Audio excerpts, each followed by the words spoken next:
3, 2, 1. Oh no! Hey guys. What's up, everybody? Yo. Welcome to a special Yeah, that's what we'll call it. A very special double hitter episode of film biography. We finish each other's sentences. Hey, man. Hi, guys. Hey, it's been a while. We've had some Hiccups? trials and some tribulations, Yeah. and but you know what? We came out the other end, not necessarily better people. Yeah. Just But we're later, here. people. Jeff and Laura. What's up, Embalak? Hey guys, we're here now to talk about Network and Serpico, two films by the truly great Sidney Lumet, which is why it is an unconscionable disgrace that I have screwed up this week so much.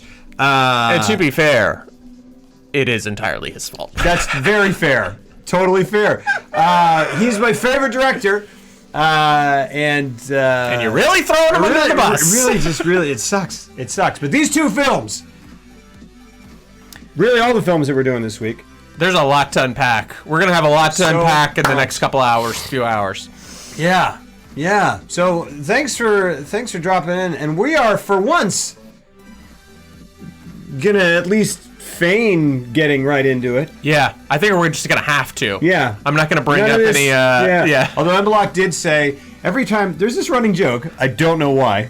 Every time you miss, people are like, is Jeff dead? And I go, no, he's not dead. And they go, why? Do they think I have a debilitating drug problem? They'll be like, why what's up with the cover-up? Why not? Tell us the truth. We want Jeff. Produce the body. They think you're responsible for my death too. Yeah. Well, I don't know. That hasn't been. We haven't really broached that subject. But I mean, I'll just say this: it's just been a couple of hospital visits. Hold on a second. I told you not to. Stop. Oh, that's a funny joke. It was the door. Right? It was the door. Good. This is good stuff. Good stuff. Yay! Really funny. It's good.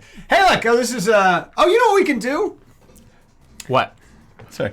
We can do this twice. We can. Like we were trying to be like, what are we gonna do? Split screen it? We'll just change it for each one when we're talking about one. Wow. That's cool. That's why. That's why they works. pay you. I don't know who does. I'll tell you this much: you just redeemed yourself completely. Jeff can't die. He's the protagonist. That's true.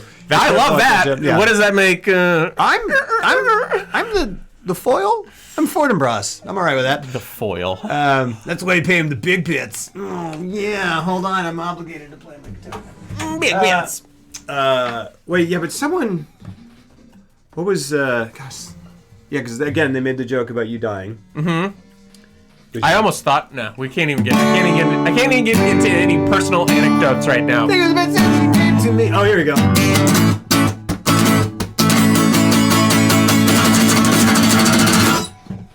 Well done. Yeah, I know. Thanks. Appreciate it. But here's this real quickly because when I was talking about how you weren't going to be here because I screwed up, Embalak was like, tell me if Jeff is dead, and he goes, and also tell me if before he died he got that Xbox, and if so, can I have it? Things keep happening, and I think it's one of those things where is it my subconscious telling me not to do it? Oh man, I don't think so. I think it's just a scheduling thing. Yeah. I'm getting over there. Is telling me not to do it. I'm going to tell that person to shut up because I'm legit worried now that if I go in there and it has been racking up points this entire time, they're going to be like so much time has passed now. There's going to be a sting operation. There's going to be like, why do you have 1 million? How much Deal or No Deal have you been playing at our arcade? None at all. Yeah. And you're going to get there and there's going to be like two 40-year-old dudes with a fanny pack and like a surge shirt, and they're like, "Oh, we're just gamers here. We're fellow gamer," and they're just gonna, they're just I'm gonna be like, jump you as soon as. I'm gonna be like, "Come on." Yeah, and they go, "All right, And they go, give it what? Yeah. You know what the nut's up to? I mean, it was like, you know what my favorite movie is? Serpico. And I'm like, oh, we got a couple of corrupt cops over here. And then I'll let them in. I'll buy each one of them. Because I'll have like 1,000,000 points if I go there. And it's been racking up this entire time. I'll get myself an Xbox. Yeah. I'll get them. I'll get their wives, police wives. Because they sell purses there. Yeah. So I'll get them each a purse. Nice. Or just get them like a purse and then fill it with like a bunch of heroin. Yeah. And be like, just sell this, man. That's And like they go, we another- love Serpico. Yeah. It's the coolest movie ever. The guy gets shot at the end for being a snitch. And For you're like, being a snitch. And you're like, have you seen the end of This is a weird part Maybe. about watching Serpico. Which one are we? Serpico. Which one are we gonna start with? Let's start with, well, we did, I didn't realize Serpico came before. came before. Chronologically, yeah. I'll just say this much: the entire time I'm watching Serpico, which is a fantastic movie, the entire time I'm like, this guy's a fucking snitch. Serious? That's hilarious. Oh, man. And I was like, he's really doing it. But I did put myself in the cop shoes, like, Yeah. and I was like, I would find this guy Yeah. fucking so annoying and holier than thou. Yeah. If I was just another cop telling the line. Here's the thing. Well, I guess let's. Well, okay, hold on. We'll just. I guess we'll. But he was right for doing. Should we just do Serpico? Let's just start with Serpico. Okay. I feel like there's more. Like, look, Serpico's amazing. I feel like Network's gonna require some like digging into. Sure. And So maybe we should like. leave it for the end when we're tired and we can skip all that. No, what I'm positing is let's completely gloss over, hit all the beats, Serpico. Right. Let's see. I think it's just that we want filmography to take a bizarre soap opera turn where people die and then return under suspicion. I mean, right behind us, there's a stairwell that leads up to the second floor. I could push him down it like very easily. That's on the internet. That's on the internet. So if something happens, particularly if that happens, have you ever seen the episode of Seinfeld where Kramer gets a talk show and puts it into his apartment and invites Jerry over to talk about nonsense for an audience of nobody? That's basically film. We'll be right back. Oh boy! And then he hits like a sound cue and there's music. He hits a tape deck and he's got music playing. Is that true? Yeah, because he found the old Merv Griffin set and he set it up in his living room. And there's no cameras, but he invites Elaine and Jerry and George over as guests. Yeah. And he's having this talk show, but there's no cameras. He's got a tape deck for like commercial music, and then he has a nice conversation, hits the tape deck. And then they all just sit in silence because it's a commercial break, and he's eating chips and salsa. It's very funny. That's really funny. That is also exactly What we do here, yeah. Yes, and also what's happening all over the internet with lots of people. Right. When they're not doing that, it's just people ordering things from the internet and opening it. Right. And going, oh, cool, yeah, packaging is really nice. What you're going to want to do is... And then that brought me no joy, and then... I got a Facebook and Instagram. Did I tell you that? No. I mean, I still have explains accounts. a lot, so I should... I still have accounts, but like, Okay. they're off my phone. Yeah. I need to text you instead of... Yes. Cool. I figured that out. But I think I did message you back through it. Yeah. Okay. Well, Because I was randomly on it because I was trying to find like some scheduling stuff. But Gotcha. Yeah. I feel better. Hey, Just makes the world a little more, Wait, he should have just taken the money and given it to an animal charity or whatever. Dude had a new pet every 30 minutes. More like Paco, am I right? Paco, I love you. But we only have 20 minutes to save the world. Imagine if all this time Lobo had never been streaming any episodes of Filmography. He was just talking to Jeff by himself. All of chat was that pre-written by would him. actually Wouldn't it be be great? amazing. Wouldn't it be great? If this entire time Yeah. you had not been recording these. And then you would literally kill me just because what a thing to do to a human being. I'd And be then- like, oh, buddy, if you want to hang out, Yeah. you don't got to do all that. yeah.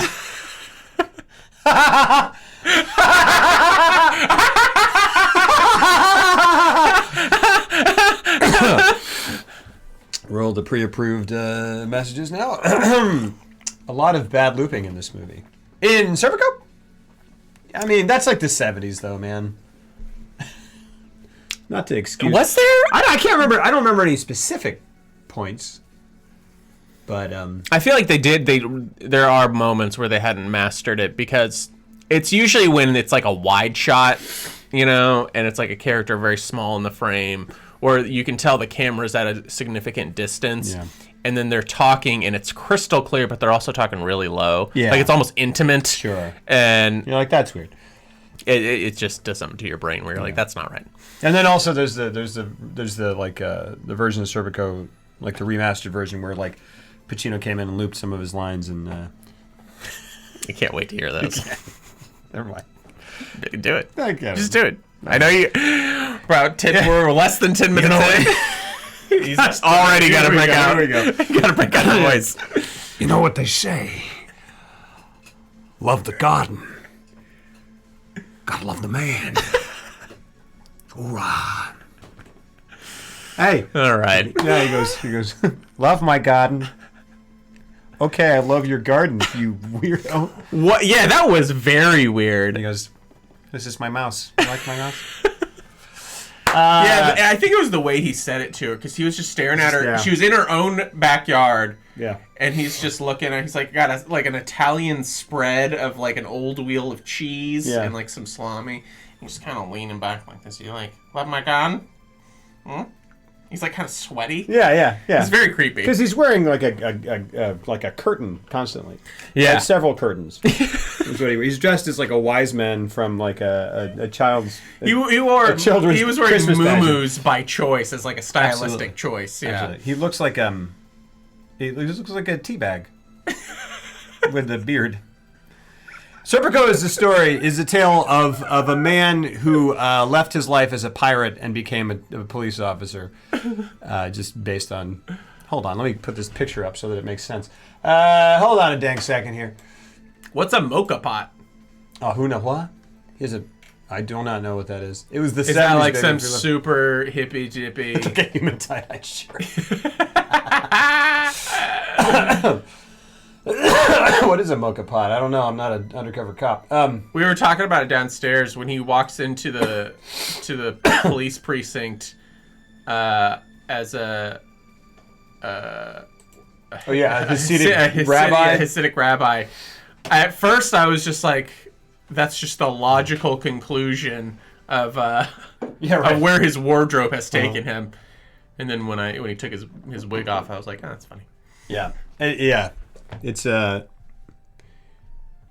Was the rat thing? He made that up. Like he was. Wait, what do you mean? I was gonna ask if that was factual. Oh, like that he. I feel like it had to have been.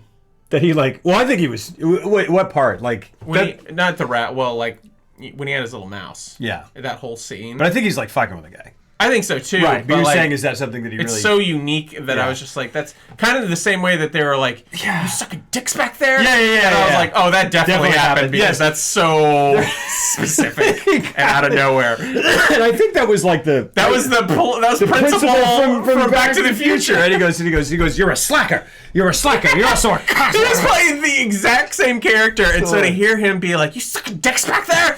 I was like, whoa! And he goes, yeah, and it's like you slacker. It was just that cut scene from Back to the Future where he comes upon Marty and Doc Brown, and he's like just going to town on each other's penises.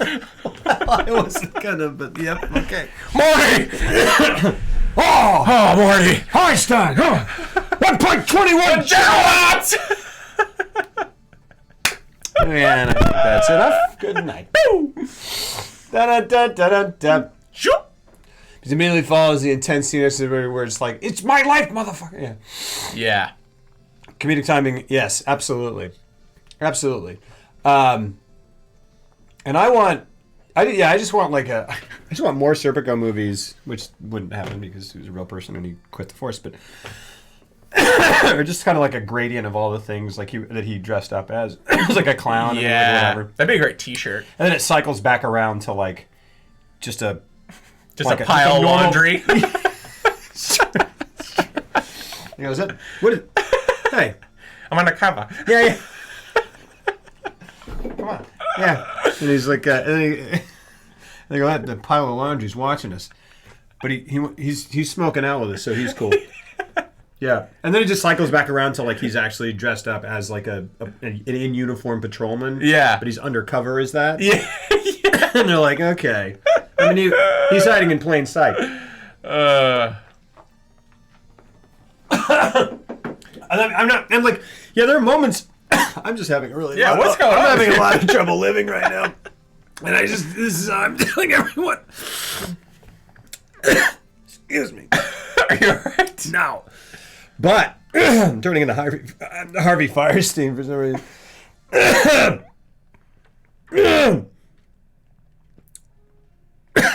I didn't watch the movie and I'm stalling. No. Goodness gracious. Yeah, there are a couple of moments in this movie. There was one particularly that I can't remember, but I watched it and I was like, the reason that's in there is because they found that out about his life. Yeah. And they just were like, what do you think of that? Yeah. And I can't. The blowjobs in the bathroom. There was something that was like almost like. The mustache. Yeah. The just being street clothes in general. Yeah. I mean, to some extent, it was like. I mean, this didn't feel like that, but there was just one part that I was like, and I've seen this movie several times and didn't feel this way. I can't remember what it was, and this is a terrible line of conversation because I can't remember it. But yeah, like he like walks into the shoe store and he's like, "Where's Pop?" And this and that, and you're like, "Okay, I'm getting this part of his life." And then, gosh, what the heck was it? Well, he's just like, "So how you doing?" Oh, I feel like how the opera doing? and stuff, like they're just kind of like laying. I was like, "Oh, we're watching Godfather 2." Yeah, right. Now. Yeah, I was like, yeah, like there's literally like that. It was like a little Piccadilly, whatever. Yeah, right on the Tarantella or whatever it was. He's like, "Hey, that scene did feel like it was from a separate movie because he walks in." He's like, Pop did a good job on these shoes. Yeah. I was like, what? Yeah, my father. Yeah. The shoe. My father, yeah. the shoe cobbler, yeah, did a good job on these shoes. Yeah, and he goes, hey. And they're like, Paco, how you doing? Paco, how you doing? I know. He's like, why do you keep asking me? Like, I was like, I guess it had been a little while since, because I turned to the couch and I was like, that's the 5th time he's asked me. Yeah. It literally. I was glad he finally addressed it. And then he goes, why do you keep asking me that? Yeah. Why do you keep doing that? Stop. Look, no Marianne. Bad. He married. So he married the 2 women that were depicted in that film.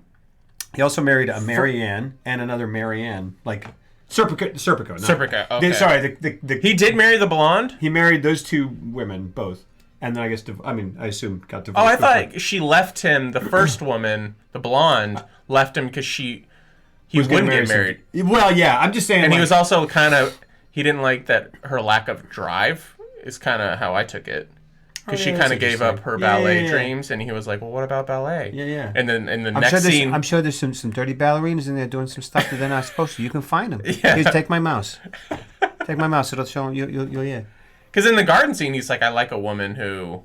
He says something to the effect. He goes, what are you dedicated? Yeah. And she goes, "Yeah, I'm dedicated." And he's like, "All right." She's like, "Guys don't like that about me." He goes, "What do they know?"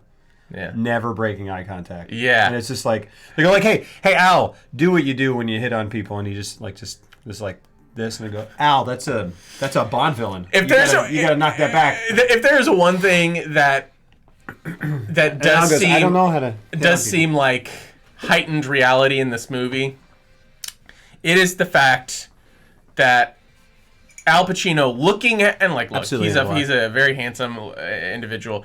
But in this movie, when he's also like 5'3". Yep.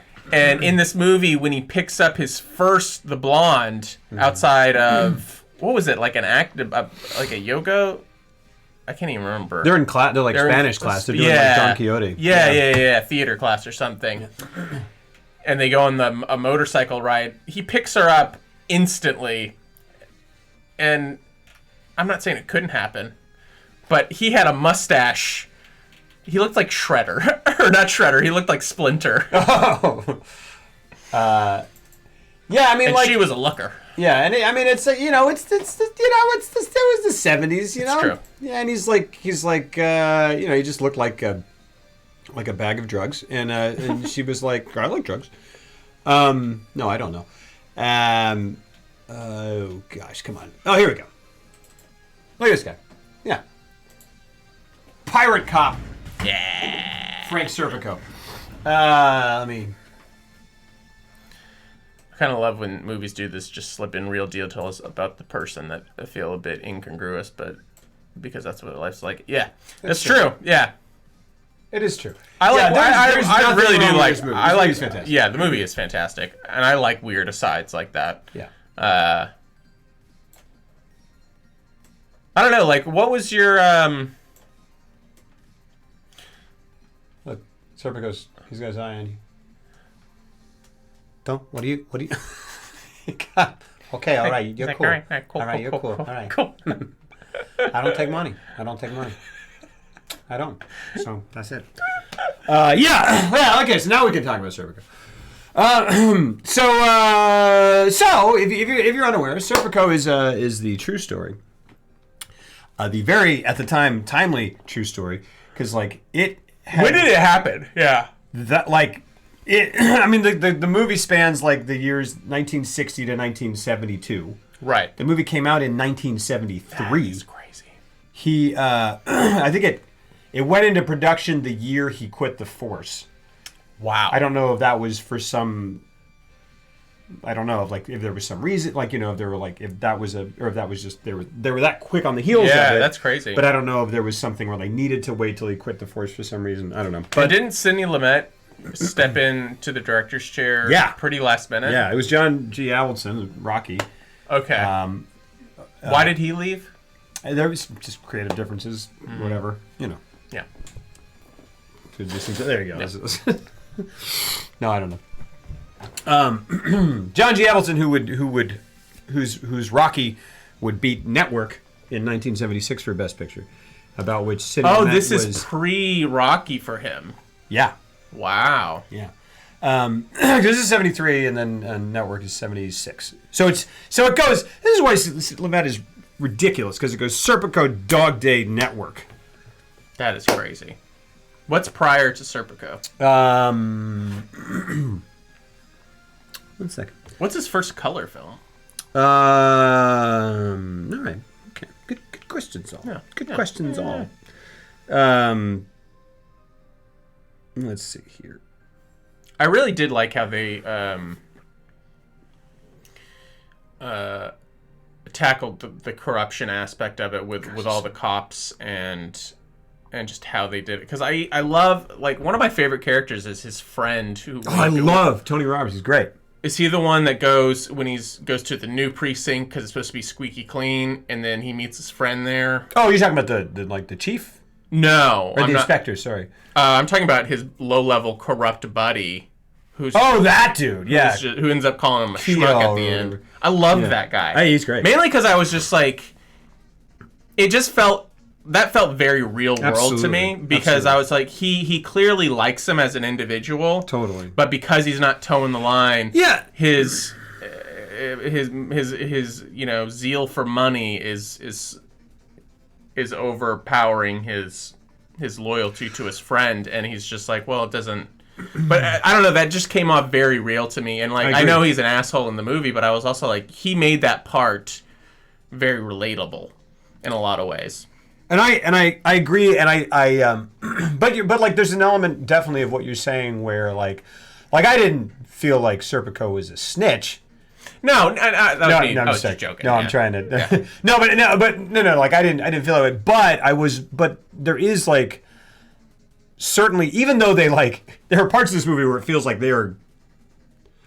I mean, I guess they're just telling what happened, but like it just seems like there is no one else on the police force who is any good at all as a human being. Yeah. And then Serpico's like, he's like not only doing this and dealing with all this stuff, then he runs across the street and like pets these kids on the head who are like, he's like, oh yeah. He's like, you want me to cross the street? You want me to cross the street? Yeah, look at that improv. I don't know what to say to children. What do I say? Do you want me to cross the street and be near you? Look, I gotta go to my shoe cobbler. And then he goes over there and goes like, I got dog. I'm gonna buy these dogs. Nah. And they go, you can take them for free. I'm coked out of my mind. And he goes, no, that's okay. I'll buy him.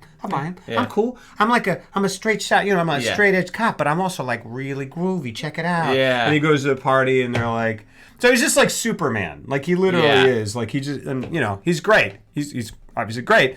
And And then he just goes, and he goes to the boat, goes back to the precinct, and like they're like, meet your new partner. He's like, I'm you're good, right, buddy? Yeah. You gotta take this, beat this guy up. Yeah. Flush his head in the toilet. Yeah, there you go. Yeah. Oh, give me that bag of money. He's like, oh, you got a problem with all these things I'm doing? Yeah, I beat my wife, by the way. It's like, what? But that, all that being said and exaggerated, all these other police officers, because I think that I read, and it makes sense and feels like it, that he went kind of out of his way to cast unknown actors so people wouldn't have previous associations. And these dudes that he got are not like movie cops, quote unquote. Yeah. They just look like normal dudes. Yeah. And you're like, yeah, I buy every single bit of Oh, this. absolutely. And but added to that is what you were saying. Like, there is, even though these guys are almost like they're just boorish and like, like he goes and talks to the guy. He's like, you ever see ballet? And he's like, what does he say? Like he misunderstands him as saying like something. Like I think he says like. It's almost like bullfighting or like just something, and he's like oh, and he's like and he yeah like, no, oh gosh, because I'd already made that comment to Akasha. He walks in and the cop literally goes, "What are you reading now, Serpico? Yeah. Like those books? It's like, oh yeah, are you a fan of literacy?" But here's the thing. But you watch it and you're like, yeah, that's hamming it up a little bit. And then you go out into the real world. Yeah, totally. And you put yourself in in any type of group situation, and inevitably you're going to find that guy. Yeah. And it always takes me by surprise. Totally. In real life, where I'm just like, huh. Yeah. So that's why it's cliche, because it's true. It's true. And it's everywhere. And it just feels like, I don't think that it's. And I don't think it's exaggerated. I think maybe it's like. It's like any story, you just tell certain points certainly, of it, right? And it just increases this claustrophobia and this isolation. He's like, there's no one he can talk to. There's no one he would want to talk to. And when you're put in a situation where, particularly in his case, where he is, towards the latter half of the movie, they're like, we know you're going outside the community and you're trying to expose the corruption and how we make a lot of our extra money. That's not. You would feel completely alone, absolutely, and especially on a day-to-day basis, because even the good guys, who he does say in his speech at Congress at the end, he's just like, it's those good guys. There's no platform for anyone to come forward or show support, because then they're a mark, absolutely, and they're gonna get targeted totally. So you would feel completely alone, and it's definitely it's twofold, or it's multifarious in its effect, because it's like he's the only honest dude. He's also like and it's kind of, there are a lot of movies about integrity, but in a lot of the movies about integrity, you're like, okay, like he's making the right choice, and it's a hard choice, but it's the obvious choice. Like there's you would, in this situation, you palpably feel the pressure of like, come on, man, we're not bad guys.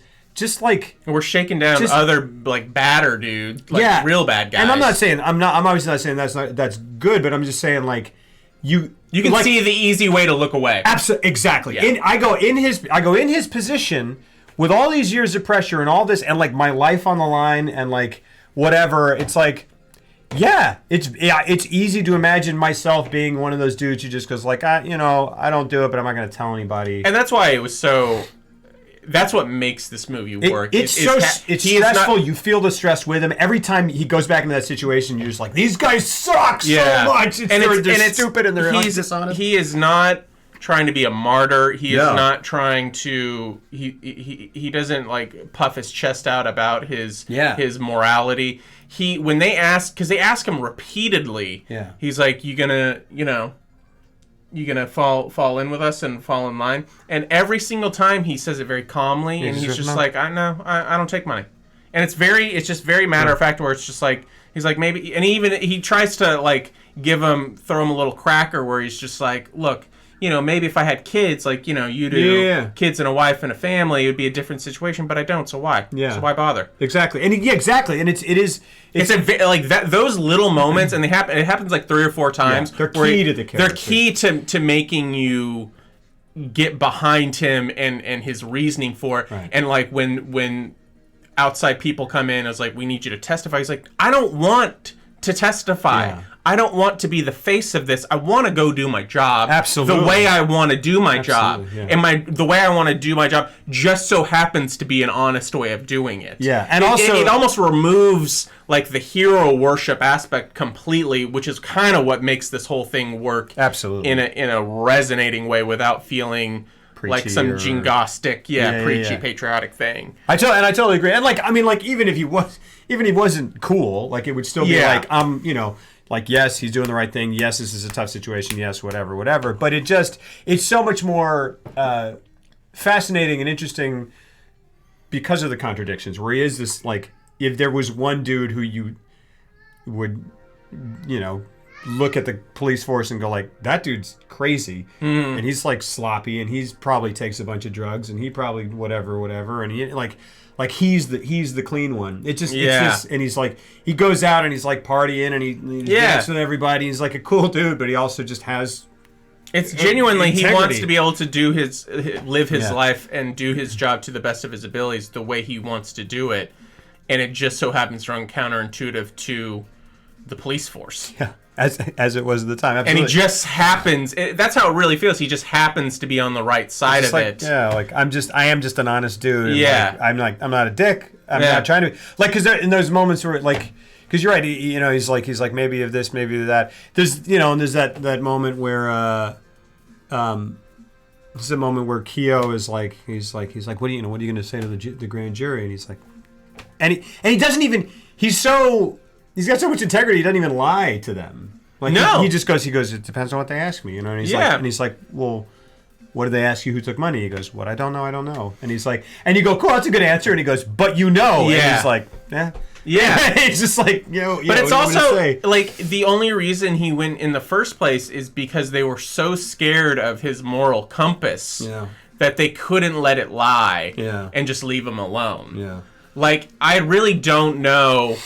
In terms of the movie character, I don't know the ins and outs of the real case, but like the way the movie presents him, it's just like he goes outside the police force to expose because they're making his life such a living hell, and they're not allowing him to do his job and progress up. Like there's no progression in his career, and he knows it. It's like, this is a dead end. Yeah. And it's just like, there's nothing. I'm not gonna be able to go anywhere and get my shield. Yeah. Which is like his big thing. He wants to be a detective. If this keeps happening. Yeah. And on top of that, it's happening because all I'm doing is wanting to do my job the right way. Yeah, and it's all born out of like a personal frustration. That's all it is. Yeah, and he has this moment that like Akasha like responded to audibly. Like, he said this, and she goes like, yeah, where he's like, if they took this energy and put it toward real police work, they'd clean up the streets. And I was like, yeah. And then that reinforced to me, I was like, yeah, like, he keeps saying, I just want to do my job.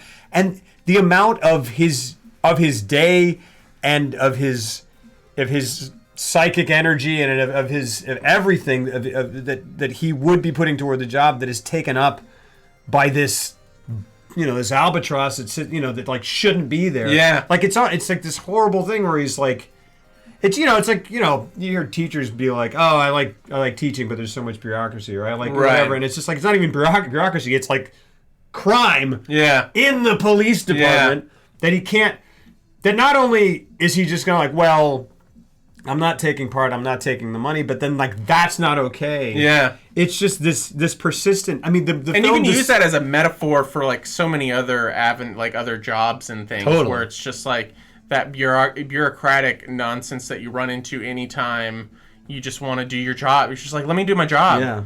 Like, you hired me to do a job. Let me just do it the way I want to do it so I can do it well. Absolutely. And not have to deal with all the other things. Yeah. And it's very interesting. And it's great. And the film does such a great job, like just a truly great job of just keeping you with him and keeping you, plugged into his state of mind, in the sense of like, you feel the way, like when he keeps it's such an effective thing. And I'm sure it's just factually what happened, but every time they transfer him, you get this ray of hope. And then, like, within 2 seconds, he meets a dude who's like, all right, here's how the drop works. Like, we heard about it, and you just go, gosh, darn, like, what the, come on.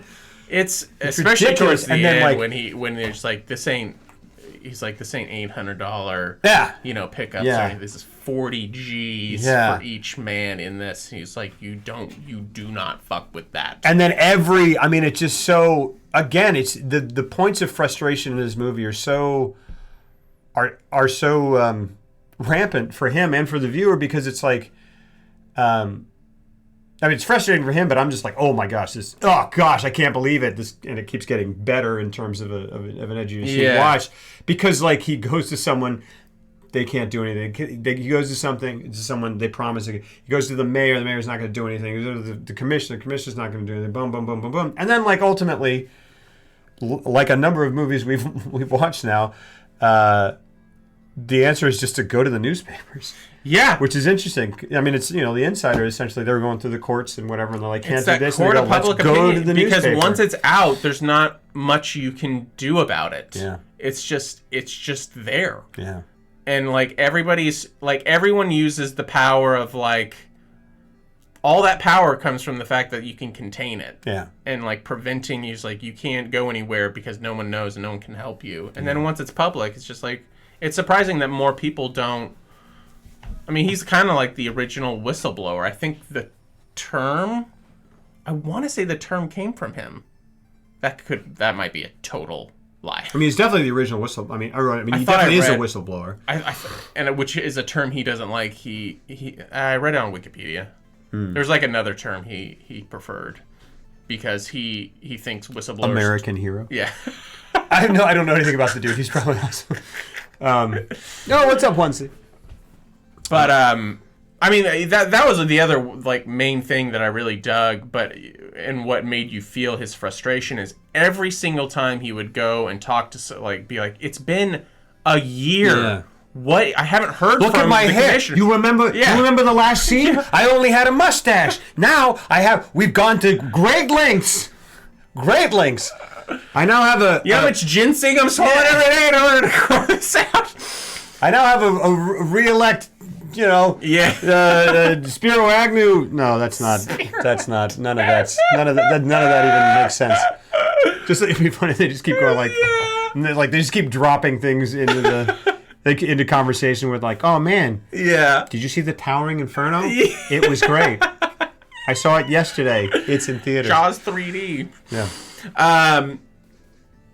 Yeah, it's just, that really helped feel the frustration, because they would always set it up where it would be like he would go and meet someone, and then he would just like, what do you like? I can't, and then it would like kind of the conversation would blow up, and then he'd return to the precinct and he'd walk inside, and because of how desperate he was pleading with, he's like, I got nobody in there. Yeah. And every single day, yeah, like when I talk to you, 20 more people know. Absolutely. And now I have to go back not knowing who knows anymore, because now 20 other people are going to tell 20 other people, and I have to walk into the precinct like nothing's wrong. Absolutely. And play like he probably feels like an idiot, because he's just like in his mind he's probably like, everyone knows, and I still have to act like I don't think they know. You know what I mean? I mean, it's such a great tension, because like, and again, as we sort of talked about before, there is. Even though these dudes are these kind of boorish, like, kind of, the bad dudes, and they're kind of dumb, and they're uncultured, and they're also on the take and whatever. There also is sympathy there. There's like, he gets that partner later on where he's like the guy. It's just kind of like a meek dude, like meekish dude, and he's like yeah, he's like, it's my daughter, and it's like whatever. And at that point, I'm almost like they set this guy up with him to kind of soften him up and like make him not. I almost was like because he gets a new bagman, and I was like they had him do this. They had him show up his picture of his daughter, like to kind of make him feel. Oh yeah. Like I almost would, but then it's clearly not that. Yeah. Because then he's talking about that, and he goes, and he's like, I want to get out, but I tried to get out once and I can't. And you're like, there's the other. He's another good dude. He's the like. And then immediately he's just like, I don't take money. Yeah, and he's like, what are you talking about? What do you mean by that? Yeah. And he's like, it's interesting because it's like, that's the regular dude. That's the like... Like, Right. I could see myself being in that situation. You know, it's And like, that really was a fantastic scene, because what you saw there was like a genuinely good guy who knew the morality of it, yeah, but just kind of. but win anyway. And then to hear Pacino say, "I don't know," and I don't take money. Yeah. What you saw, what his reaction was, which was anger, was, "Oh, you think you're better than me?" Sure. Like that's where it was. yeah. That's really where it was stemming from. And also- because he wanted to be that guy, but he wasn't. Absolutely. Absolutely. Thank you so much, Brownie. Thank you so much for those 25 dang months. Lots and lots of love. Holy cow, that it's been 25 months. So happy to support you, Logo. I have to call it an early night. No problem. Have a great night. Thank you so much. Lots and lots of love. Have a great night as well. Thank you so much for those 25 months. It's ridiculous. Thank you. Thank you, thank you, thank you. Lots of love. Goodness gracious. Hey, I'm going to catch up on some stuff here. We were saying he's like Superman. And Malak says, until he starts screaming about how he expects the apartment to be clean when he comes home. Yeah. Yeah, which is, of course, like the height of his frustration and everything. But yeah, it's just, he's like, clean these lenses, Susan. Yeah. Sorry. Now he's Clean like, these lenses. Susan. I love that so much. I love that became just like a thing that so we need a shirt. I know. Oh yeah, we definitely need a do. filmography We shirt that definitely says, do. "Clean these Oh my lenses." gosh, that's so great. And I love that. That's like a Because- if I ever like under my breath make that reference Yeah. out in the wild and someone gets it, I'll be like, you, Yeah. you.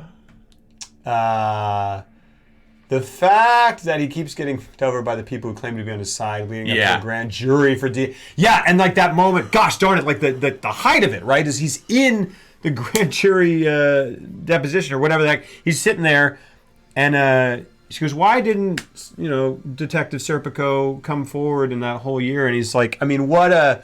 I want to answer that. He's like, I want, yeah, and he goes, no, Detective Serpico can't. He is beyond reproach. And what was his explanation in the private quarters afterward? He was like, What? I wanted to answer that question. Because the answer is that, like, she's like, why didn't he come forward? And he was like, I tried, and also, like, basically the reason he wanted to answer that was that would lead him on the path to kind of be like, because there are higher levels of corruption all the way That's up. right, yeah. And Yeah, like that's yeah. what he wanted to Right. get out. That was he makes that wonderful point where he's like, no, don't misunderstand. I'm not afraid to testify.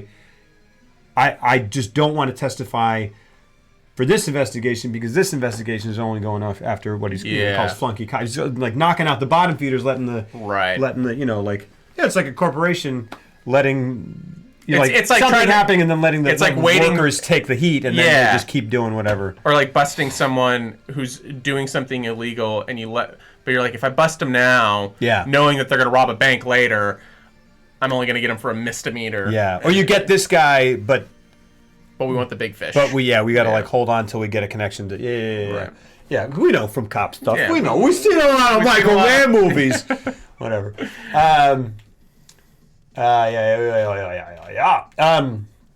But yeah.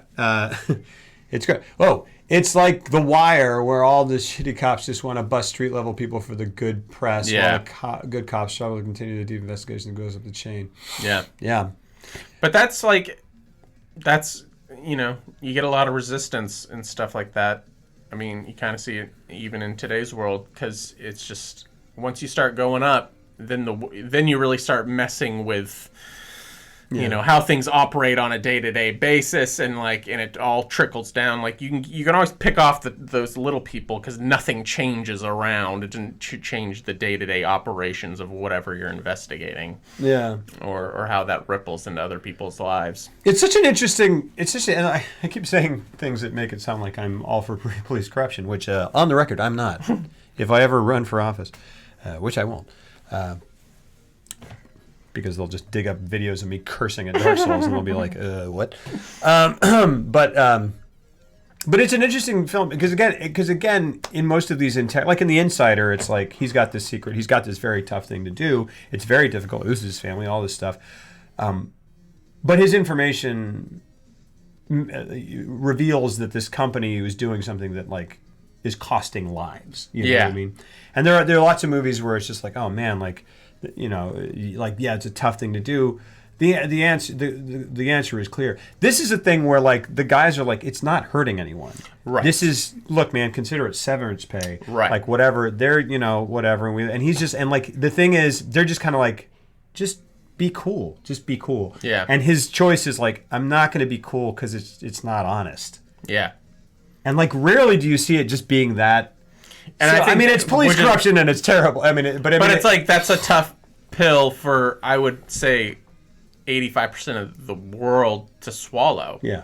To make it that simple. Yeah. Be like, what are you talking about? And it's so satisfying because I feel like every one of us, and I'm going to go ahead and speak for literally everyone, but I feel like it's cool. Yeah. I feel like you get into a job, and there are varying degrees of it, obviously, but you get into a job and you kind of see how it works. And you have this idea about it, especially if it's a job that you have some sort of, in some small way, idealistic sense about. Yeah. You get in there and you see immediately how it works, and the guy goes like, oh, no, don't worry, it's like this.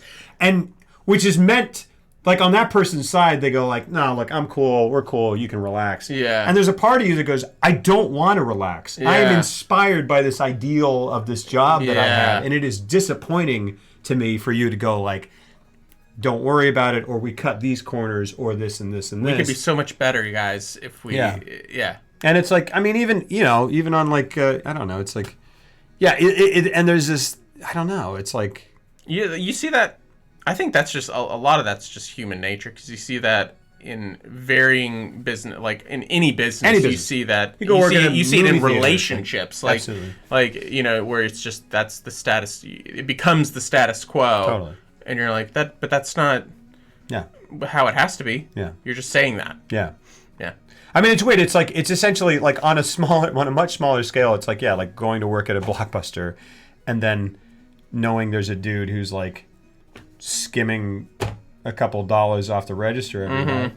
And you're like, and it's like $2 or something or whatever. And you kind of go, well, I just know about that. I just happen to know because he told me, because he thought I was cool and would be cool about it.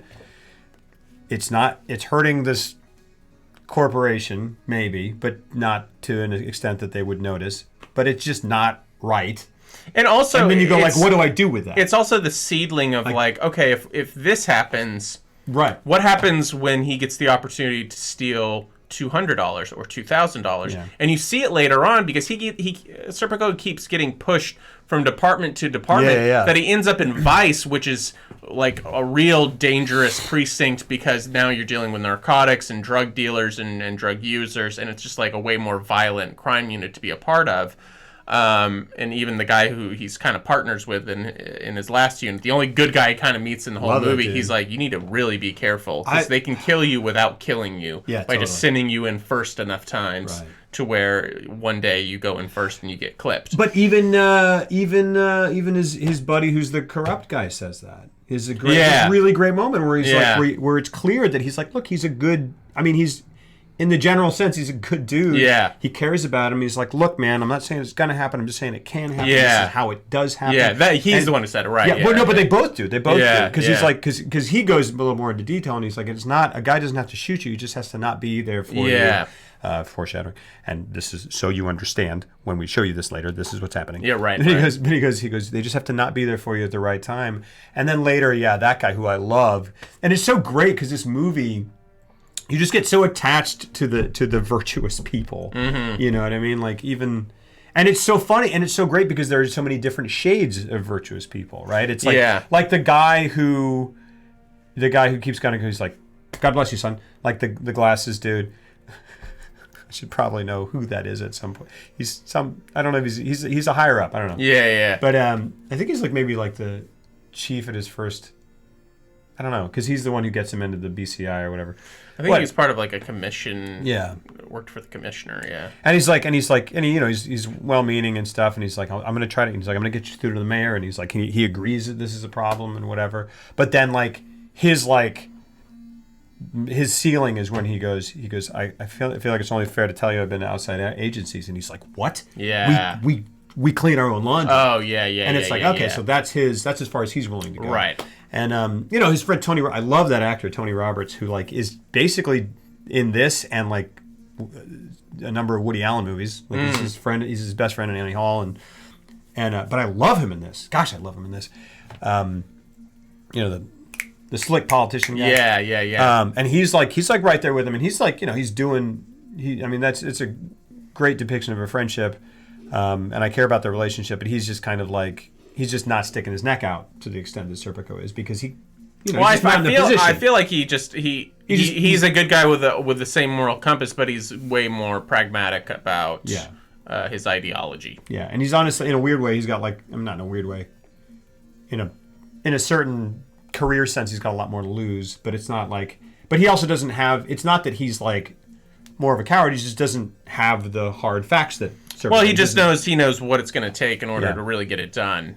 And it also his testimony doesn't hold any. He's just the practical. He's just like, I'm your friend, and I'm going to tell it to you. You're not going to like this, and you're going to get mad at me, and you're going to tell me to go fuck off. But this is what it is. Yeah, and he's pulling a lot of strings and trying to. He's always the machine trying. Working. Yeah. He just doesn't have. He's just not the guy. He just doesn't. He's not in there and hasn't seen it, so his testimony doesn't hold the same water. Right. And then when they find that third dude, you're like, oh my gosh! And I love. Yeah, he was great. I love the scene, and I love the casting. I just like that guy's great. Like everyone, the casting is fantastic, and Lumet is historically fantastic with actors and with getting performances.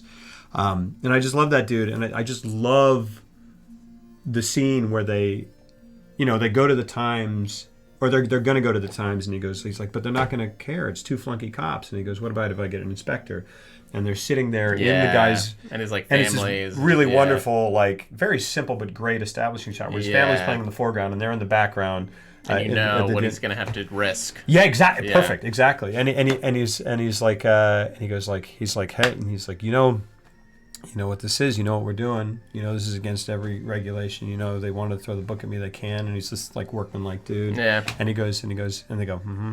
And he's like, okay, I made my little speech, I'm going to back you up 100%. Yeah. And I just go like, oh, that dude is so great. And he's like, he gets out of his, and like, but it's so funny. And it does work, because now that I'm thinking about it, going back to the money issue, it does work because... When he goes to Vice, he's like, they're like, that bagman, he pulls him, he literally pulls him off the street, and he's like, here's what's happening. Yeah.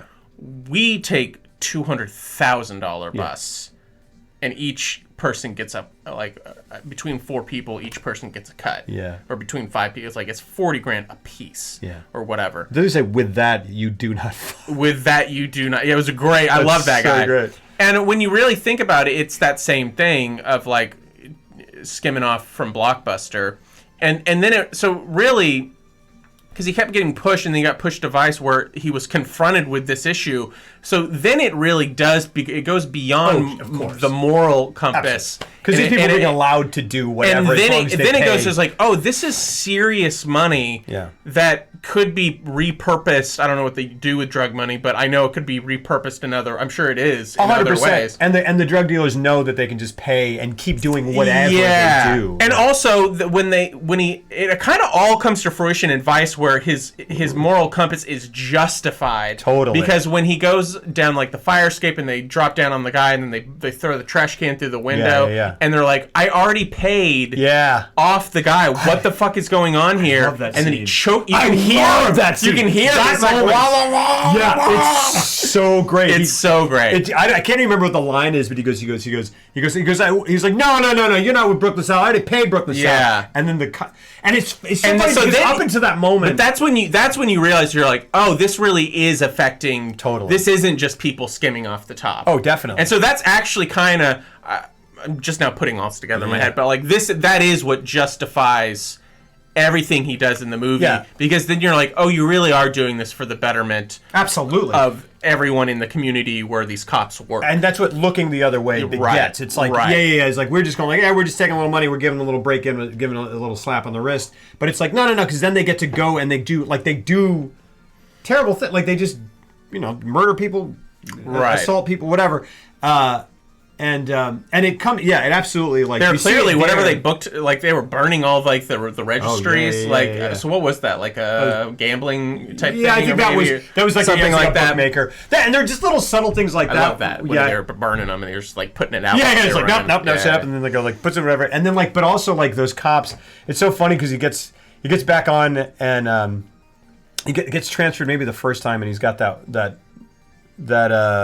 one guy where they wake up, he goes like, grab your cocks and drop your socks and grab your cocks. And he wakes the guy up, and he's like, and he shows him the mouse, and he's like, we'll be okay. But then he goes, and he's like, I'm the bag man, and you're like, they put him with the bag man to try to like, you know, and then he to try to get him to break him down or whatever, and then he goes, then he takes him. And it's just so galling to him the whole time. And you can see it in his face. He's just kind of like being silent. And he's like, okay, this is all shit. This is all exactly what I don't want to be near. And then he takes him to his apartment. And he's like, hey, man, like, whatever. We'll get some chicks. We'll pick up some women. And then he's like, and let's gamble, which is illegal. You know, he's like, you want to play some gin? Yeah. And it just like basically cuts. And you're just like, this sucks for him. Yeah. This sucks. This is all the worst. But I love that whole scene, several things about that scene where you say where they throw the trash cans through the window, because it's preceded by he's gotten transferred again. He walks at this point he walks in on the defensive. Yeah. The guy goes like, he's like, hey, something. He's like, I'll cut you. You know, the guy right off the bat threatens him. Serpico throws his ass on the ground, pulls a gun on him. He's like, this is like my 5th precinct in 3 years, man. Like, I'm, don't fuck with me. That was crazy. It's great. And it's one of the like 3 or 4 instances where I go, okay, he's 5'3". He can't chase these dudes down, and not like the first guy he takes down is like 1.5 feet taller than he is. Yeah, that's what makes him so fast. Yeah, exactly. Yeah. But no. But it's true. Like, but when this happens, so he walks in that precinct. He walks in. The captain there, who ends up being the good guy, is like, and he's like, well, he gets out of his chair, and you think he's going to be like, so you're Serpico, you're that piece of, whatever. Mm-hmm. But he's like, who do you want to work with? And he's like, well, who wants to work with me? And then he that goes, was a great scene. It's a great scene. And he goes, if you can't find anybody, I'll work with you. Like, he's like, the captain's going to get out of his desk and run, run collars with him. And it's like, and the look on his face, he's like, would you mind that? And he looks like a wounded puppy. I know. Because he's like, I mean, yeah. Yeah, it's cool. Yeah. It's cool. And he goes, it's not your fault. It's not your fault, Serpico. It's not your fault. And he goes, don't say that to me, Sean. But there's a moment, like, when it cuts to them actually running a bus together, you're kind of like, he said all the right things, but like people have said the right things, and you're like, can he trust this dude? Yeah. And then they both jump over the thing together, and the guy like falls down. Yeah. And you go like, all right, he's good. Yeah. He's good people. And then but then the moment that clinches it is when the guy's like, we paid already, and he goes, hold on a second, moves him out of the way. He goes, who did you pay? Yeah. And he's like, nobody. And then I love that. I love that so much. He just grabs him and he goes, nobody. He goes, I don't tell anybody. It's great. It's really good. It's amazing. I felt like they used as much usable footage of that moment because it looked like it just happened. Yeah, it's just like a one. And they got it as far as they used as much of the take as they could before the actor was just like, what the fuck, get the fuck off me. Yeah. Because he was just like, I wonder. I feel like Lumet is too organized and professional to do for that really to. I feel like he. Yeah, no, but it does. But that's how it feels. It feels like a freaking moment where he's like, "Nah, just choke him. Don't tell him you're gonna choke him, and then just choke him." What's up, MCR? Hey, man. What's up? Yeah, totally. And then, when he gets shot, God, I love that scene. Yes. When he goes up the back of the fire, which is all true, he goes up the back of the fire escape. I think they use the same building. Yeah. Which I was curious. I was like, God, how did they do that? But you're telling me it happened the year, like, that's just so crazy that they went into production a year after he gave his testimony. I know, it's crazy. That's wild. It's immediate. And he goes up and he goes down the stairs to where they follow 2 guys in. He goes up the fire escape. He comes back down and he sees the guys at the apartment door and he hears the password for whatever the password is in order to get drugs, and then they leave. And then he comes and gets the police and they go back up to the door And why does he? I know. What was the excuse they gave? Oh, because he speaks Spanish. That's why he had to. That was the excuse they gave him. By the way, that was Murray Abraham. Yeah, F. Murray Abraham. Yeah. He killed Mozart. Yeah. Yeah. Hold on one second. Yeah. I'm so sorry, Spooky. Dude, I'm so sorry to freaking hear that. I know you were in here talking about that earlier, and I'm so sorry, man. Lots and lots of love. He had a very dear friend who was like a second father to him, and he passed away. I'm so sorry, man. Yeah. Yeah, man. Hold on a second. Like I said, I'm so sorry. Bob, thank you for that gifted sub to MM7. Lots of love, man. Yeah, Spooky. Just I'm so sorry, man. Just everything we were saying last night about. I know there's nothing. There's nothing to say. There's nothing that we can say, but just take it a day at a time. Take it a breath at a time. Welcome back, MM7.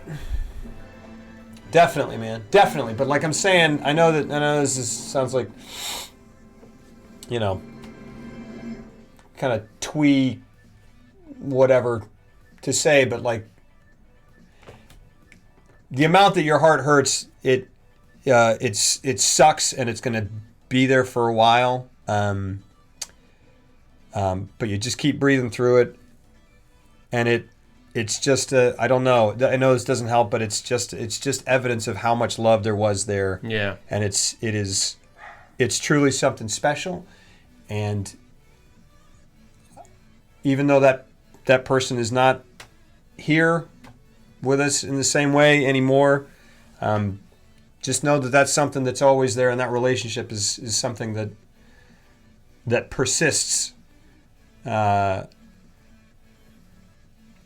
And just try to approach yourself with love, and approach everything that you can with love. And it's gonna hurt, and I'm sorry, and we're here. But yeah, man, it's just it sucks. And don't push it down, man. Like, I mean, definitely, yeah, cry, just cry, cry it out, cry, man. cry. Like, feel it. Absolutely, I know. dude. Most people's instincts, myself included, is to like push that shit way down. Totally. But you shouldn't. Absolutely, man. And we love you, and please continue checking in. Just let me know how you're doing. And sorry, dude. But yeah, like I said, just try to stick with that love, and eventually, I know it doesn't seem like it, but eventually, you got the love and the hurt, and the love and the hurt, and the love and the hurt, and but after a while, you go along far enough, and mostly you've just got the love. You know what I mean? You're not ever not going to miss them, I don't think, but it's just a reminder of how beautiful that person was, and how beautiful the relationship you had was. Lots of love, man.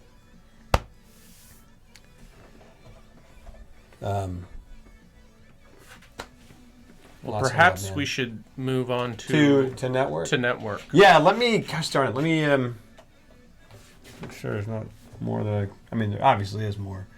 But I mean, we got through most of it. That was pretty good. We're basically at the ending. We got an hour left. That's true. Yeah. That's true. That's a good point. But gosh darn, it's great. It's a great movie. Yeah. It's freaking. Excuse me. It's interesting after watching Dog Day and Network. Dog Day, which has no music in it, basically, besides the very obvious opening track. Mm-hmm. And Network, which has no music in it besides like sort of anything. It's all diegetic, as is Dog Day. It's like all coming from the show. It's like, you know, it's like the UBS, dun, dun, dun, dun, dun, dun, you know, it's like the whatever, like all that stuff. There's no again, there are no themes. There are no like emotional. Here's where you feel this. Yeah. It's interesting watching Serpico, which is before both, which has a lot of scoring. Yeah. Like, and at some points I kind of was like, and I did not remember that. I was like, I know there's the big theme when he's sitting there at and the boat's passing behind him at the end, but I felt like it was a pretty musicless movie, and I went back and watched it. And I was like, oh, it is not. Like, it is chock full. And at some points kind of distracting, and to the point.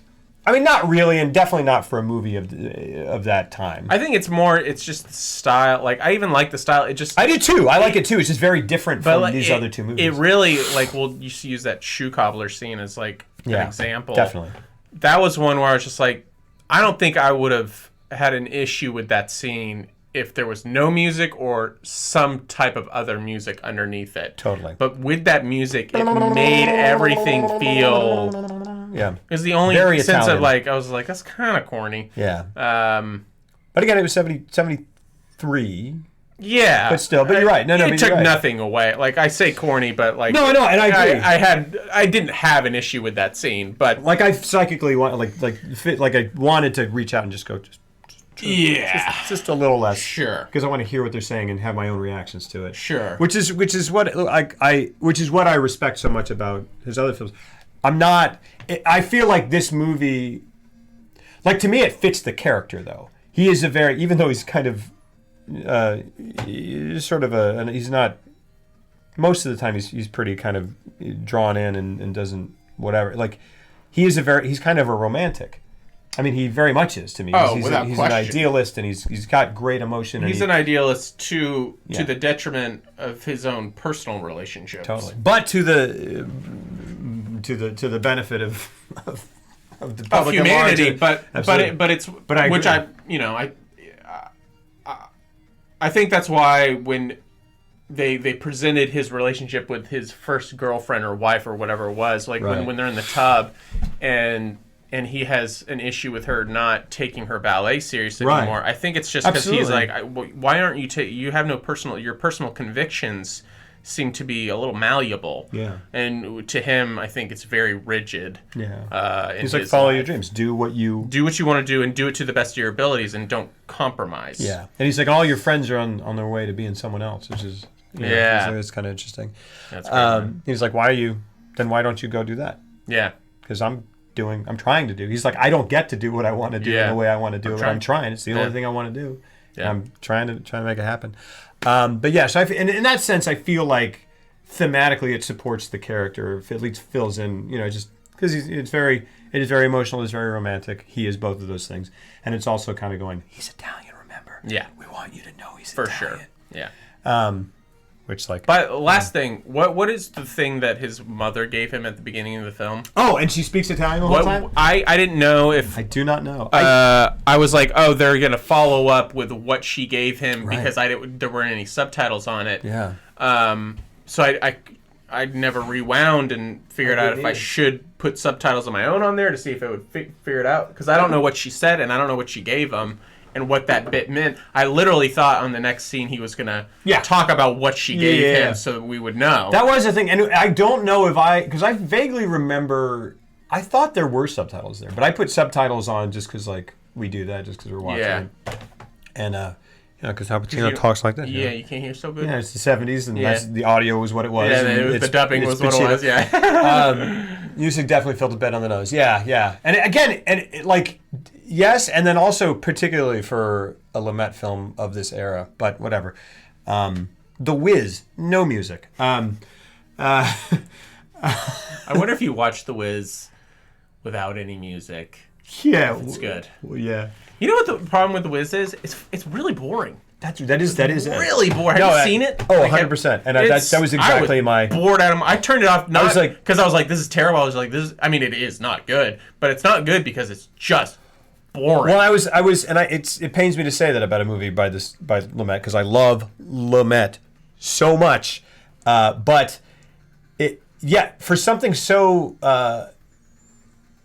persistently and inveterately strange to be that boring. I was like, how is this possible? Why is this not crazy bad? Yeah. Like why isn't like this bad because it's so bananas? Yeah, that's what it should have been. Maybe if I watched it again, it was you had. That's why I think that's why he knew day two wasn't going to work because He had a specific instance where he Yeah. was like setting up a dance shot, and it was something to do with the lights and how they were looking against the dancer. He's just like, I'm fucked completely. Because he knew, and I think you see that throughout the whole movie is him trying to wrestle with it. He's like, I'm not the right. I shouldn't be directing this. Yeah, yeah. And him trying to wrestle with that. like, but I'm gonna do it. He's like, I'm gonna give finish it it. what they want, but I don't know how to do that instinctually, so it's not gonna have the full. Yeah. It's gonna be like a book report. Yeah. Isn't The Wiz that movie with Michael Jackson's a Scarecrow? It is. The one is one and the same. I found it boring. I found it very boring. I know. And it's not like, I mean, they've got, Michael like, Jackson they got isn't these even. He's actually Yeah. a bright spot. Totally. It's just that who's the other famous? Who is it? It's Diana- It's Diana Ross. Diana and it's, Ross. It's Nipsey Russell. I found Diana Ross. very kind of like I was this, just like, but you know. I mean, I don't know. I It's, wasn't into her performance at all. I feel like if I go back and watch and it- it has nothing to do with her. Yeah, It was just like you were set up to fail by nature of casting you in this role and the way this character is written and what you have to do in this movie. Within the first 15 minutes, I was like, this is not working. So we're gonna have to, like, when we do a week or several weeks on, like, quote unquote the worst movies of all time, and we Oh, kind yeah. of put them on tour. We have to do The Wiz. I would love to. I feel like if I went back and watched it, kind of going like, all right, I'm about to watch Captain EO or something, you know, just Yeah. kind of be like, maybe I would be all right with it. But like, there's a part where like these Wheeler dudes who are like, I almost felt like it almost. I don't know. They were like caricatured. Anyway, it was weird. And they're on these like they just coming out of like Yankee Stadium. It's this very urban Wizard of Oz, like It's also like very New bleak. York City. I mean, it's Wizard. made in the 70s. It looks like it was made in New York Yeah, in the 70s, that's where it's true. just like, it's like, this is bleak. Even when they get Yeah. to the Yellow Brick Road, like the Yellow Brick Road is like beige. Yeah, you know, like it's yeah. all dirty. And, you know, very much on purpose. But Yeah, it's but very kind of like just, there's no. Yeah. The color palette is decidedly grim. it's the Wizard of Oz directed by the director of Serpico. I mean, Yeah, that's exactly honestly what it is. is. What we'll have to do for whenever we do that is I desperately want to do The Island of Dr. Moreau with Marlon Brando, and then pair it with the documentary about the making of that movie. Which is How many? Do you know what happened on that? No, I don't. Here's just one snippet. The director got fired 2 days in, had a nervous breakdown, camped in the woods outside of production for 2 weeks, and then snuck back onto the set as one of the mangled monsters on Moreau Island. This is untrue. And hung out for the duration of the shoot in character in a mask to watch his movie get butchered by another director. What director was it? I can't remember. This is it had no insane. hope of being a good movie without that guy at the helm, because he had a An genuinely idea, good vision, take yeah. on it, but it was his first major production. He was working with Marlon Brando Yeah. and Val Kilmer at the height, like two many- of the biggest egos Yeah, at yeah. the time, who were just like, no, I don't want to do any of that. And then and then really? you're like, okay, maybe my other actor will help me. And he's like, no. In fact, I need to know I'm supposed to be the lead. I now want to take a supporting role because I'm going through a divorce. This is Val Kilmer. He's like, I want to be in this movie 40% less. Wow. So I'm not going to be the lead anymore. That's when they bring in famous redhead character actor, always reliable. Can't remember, but Eric. no, I think it's like William. Anyways, there's just like, it's an insane story from beginning to end. I wonder how many Marlon Brando movies have an accompanying documentary about how much of a ridiculous movie was. Like, I don't even want to spoil it because it's so good. Like, because this is him No, at his yeah. peak. Yeah. Like, Well, I don't want to do this, but I need the money, and so I'm gonna be here. I don't even care what the project is. Yeah. I don't want you to and Fairuza Balk's in it, and she was so excited Really? to work with him. Yeah. And he literally her one big scene with him, she was so excited, and she comes up to him. She's like, she's trying to talk about the character and Yeah. she show what a good actor she is, and he's just like, huh? He's like, oh, darling, because he liked her. Yeah. And he was just like, oh, none of this matters.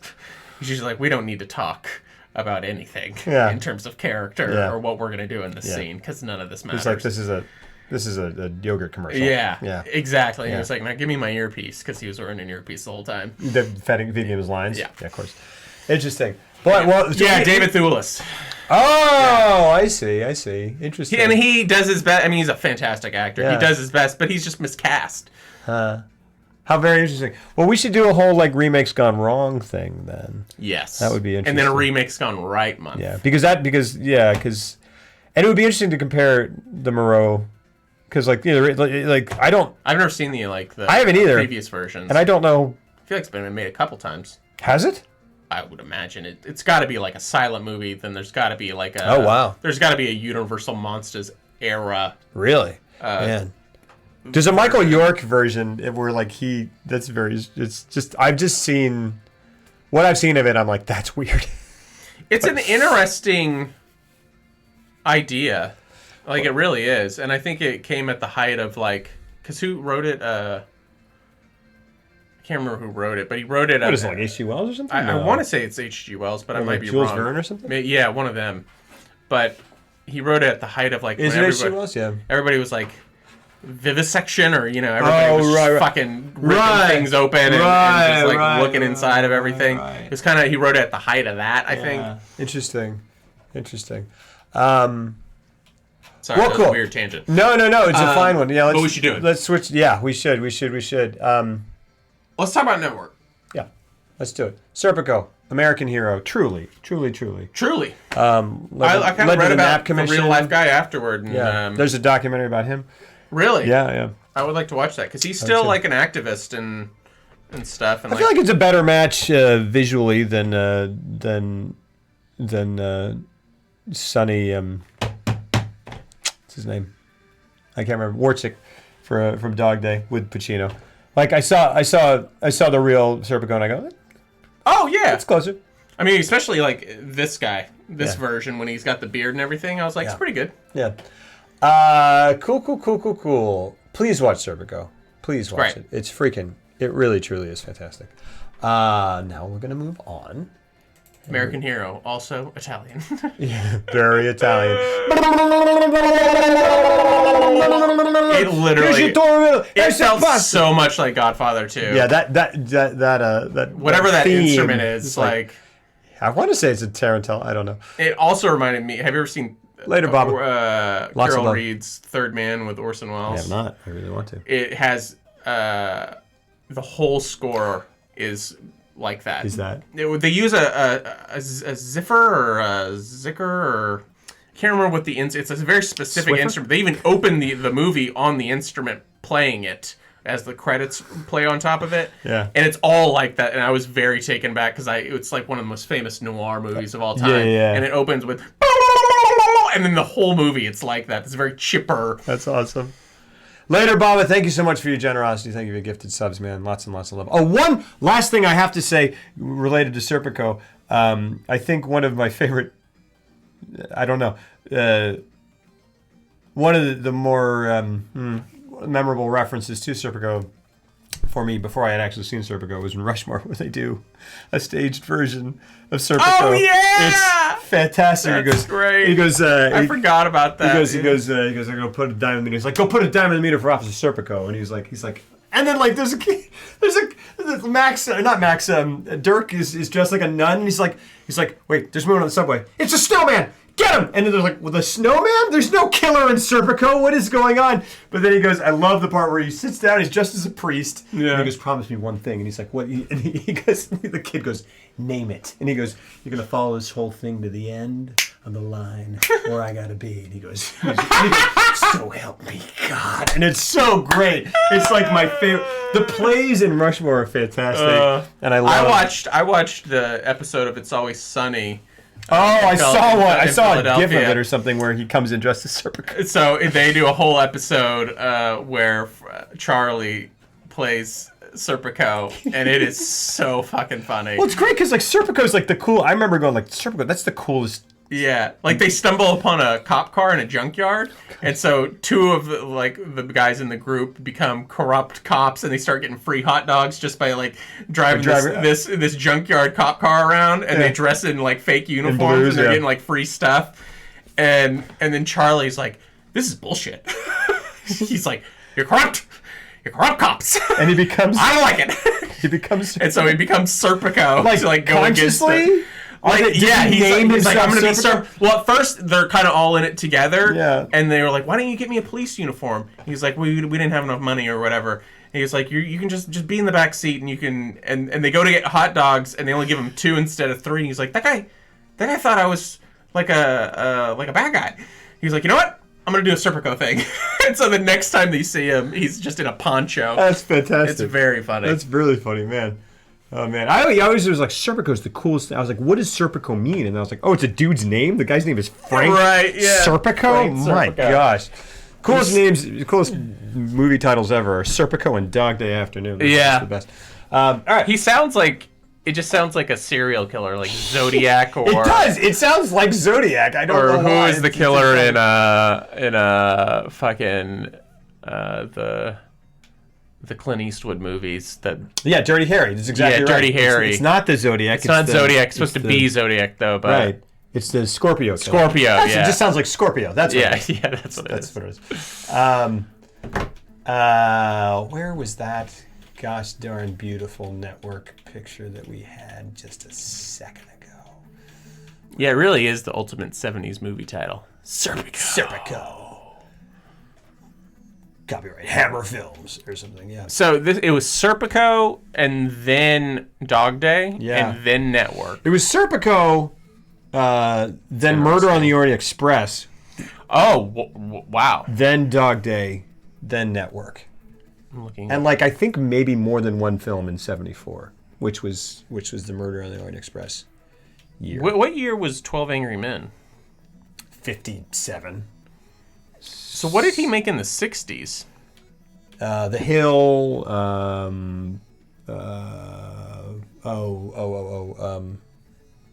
Like the Long Day's Journey into Night. I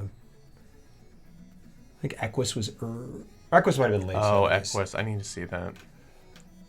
The gruff voice over the he was a cop who didn't play by their rules, right? Serpico. The name really pops. I know, me too, man. Totally. Hey, Paisan, I got your shoes.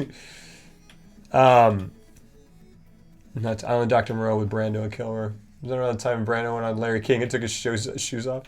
Interesting.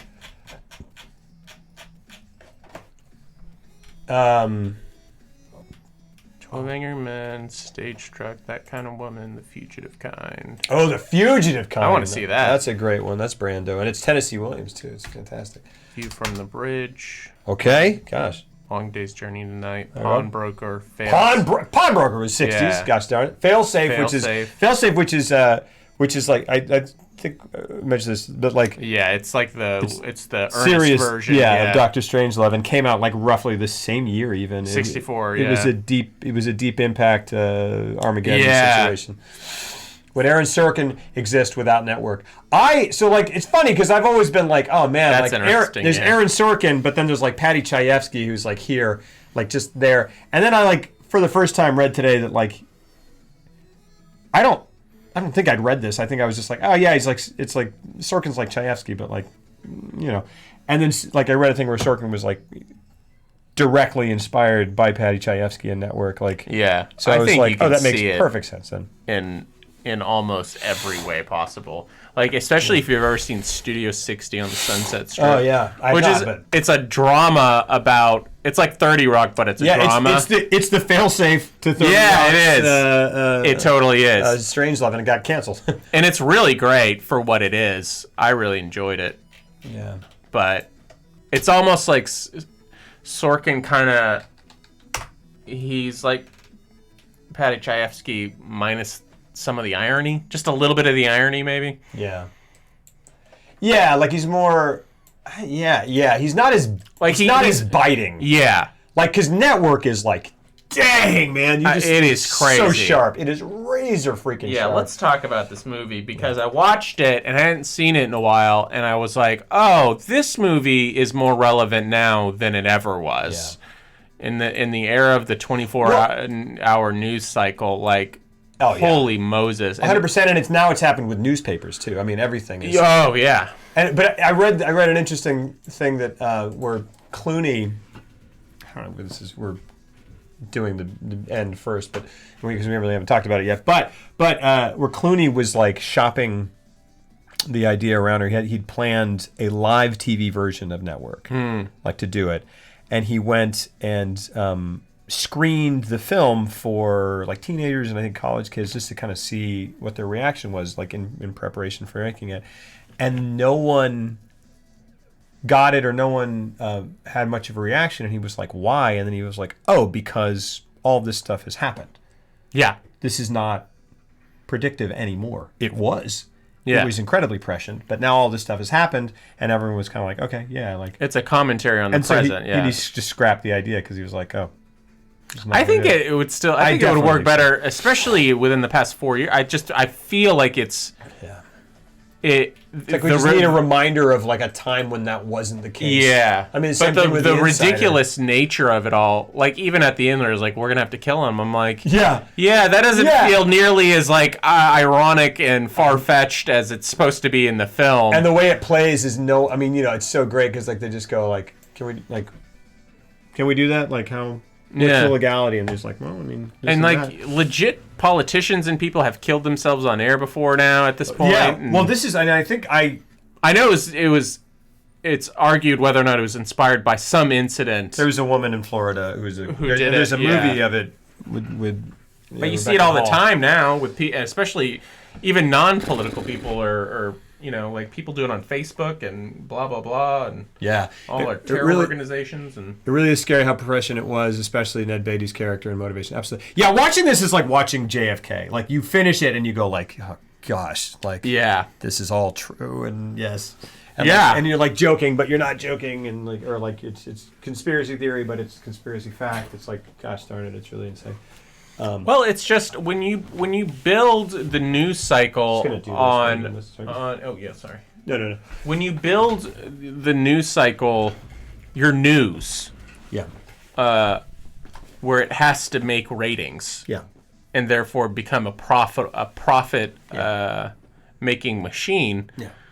you're compromising what news is. Yeah. Okay. So let's. And that's kind of what this movie is it's about. exactly what it's about. Yeah. Yeah. 100%. Like But that's very true of where we're at today and have been for quite a while, but especially in the 24 news hour cycle where they have to drum up interest constantly, and it has to be eye-catching or ear-catching. Yeah, it's like yellow journalism or like it's just sensational Yeah. and to the point where like because it was inspired by what there was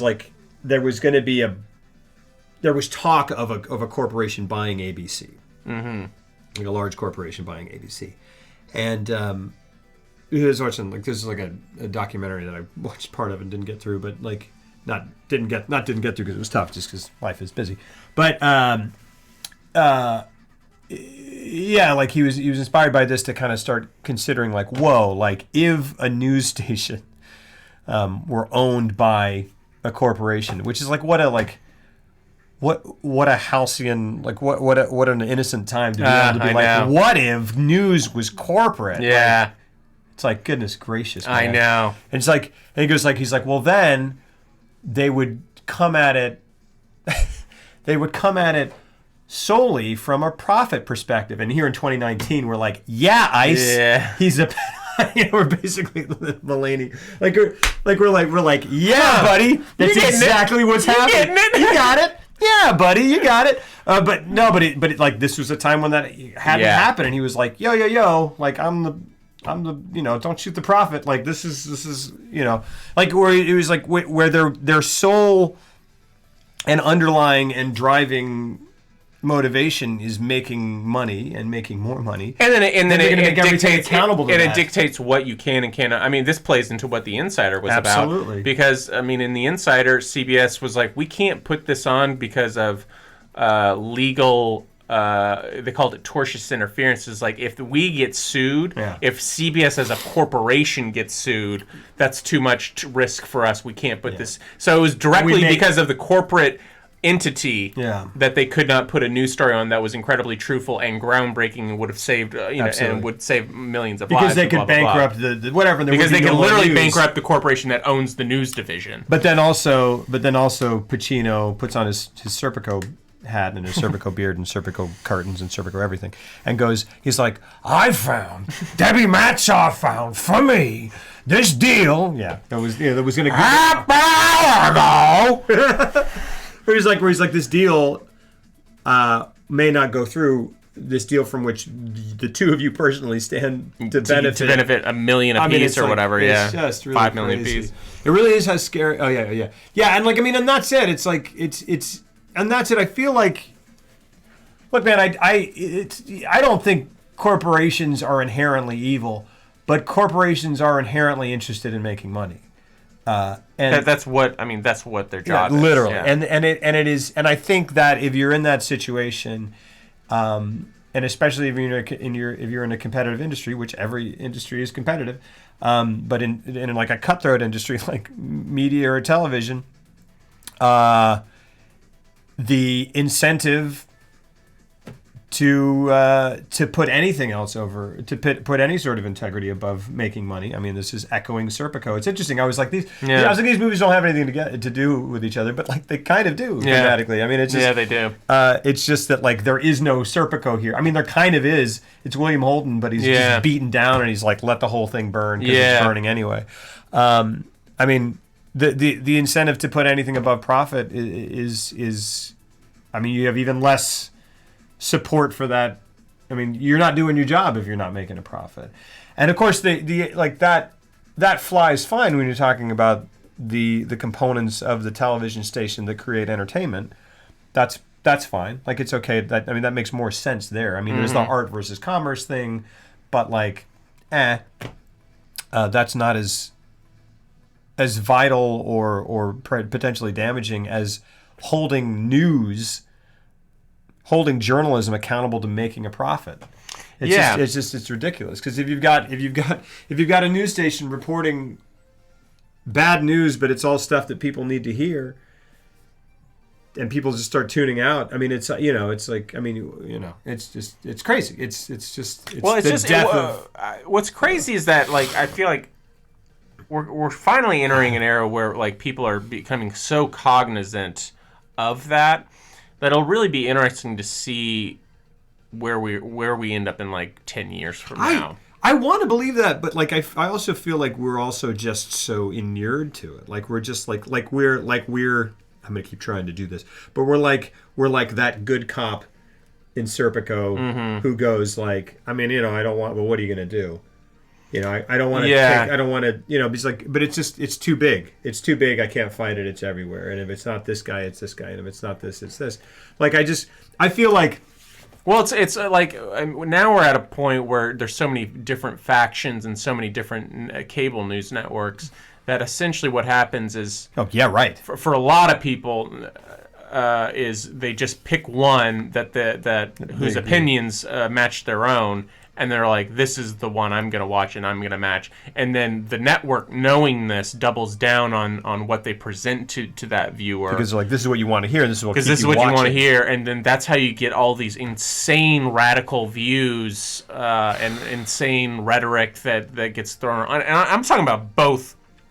This is on all sides. Yeah. Like, I have major issues with almost every major publication and news network, just because I read a lot of them so I can get some semblance to see the common theme of like, okay, what's the truth here? Because even in something that is like something as iconic as the New York Times, I have major issues with where we're at in the world, but like even when I see a piece, I'm like, this Where is just the objective reporting here and not the slam piece on the guy you don't like? Right. Because, like, we all get it, and we're all mostly in agreement about it. Yeah. Not everyone. And that's fine, too. You can all have your own opinion because you should be listening to your other people so you can get a, blah, blah, blah. Yeah. That's another story.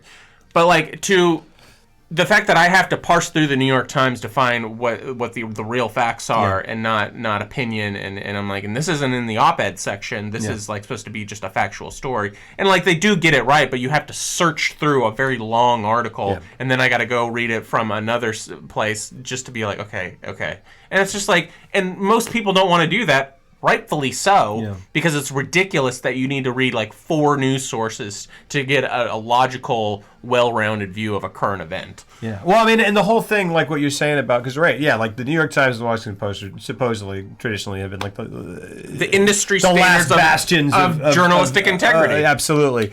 But we've gotten to a point now where there's been, just a gigantic.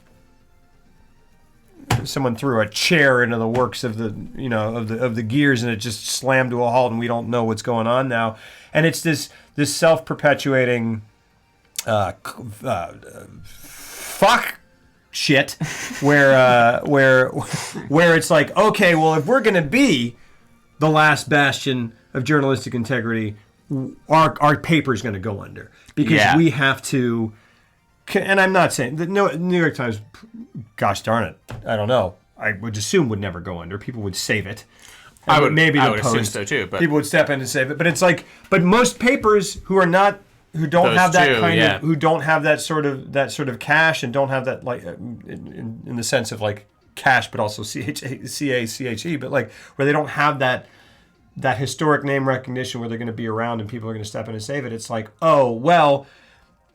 It's this kind of Cold War thing where someone's like, it's like, yeah, you're doing objective journalism, but I'm going to get the readers because I'm blasting, crazy sensationalist and this headlines is also that don't have anything to do. And then you go like, well, I'm going to lose out to you the more I kind of buckle down and try to go like, well, this isn't sensational, but it's more even-handed. And they go like, give me that because I'm outraged and I want to feel more outrage. And it's just like, so they go, okay, well, we got to start doing that. We got to start doing listicles. And that's always been there, but like it used to be that there were your newspapers that were full of integrity, and then you had your kiss, hush hush, LA Confidential, like rags, I mean, your tabloids. I mean, that's what they were. Yeah. And that's where you got your sensationalized stuff. And now those two things have blended. They met at a family reunion, they had sex, and they birthed some unholy shit. And that's kind of where we're at now. Yeah. And so, to say all of that, this movie hits, like, it was made in 1976.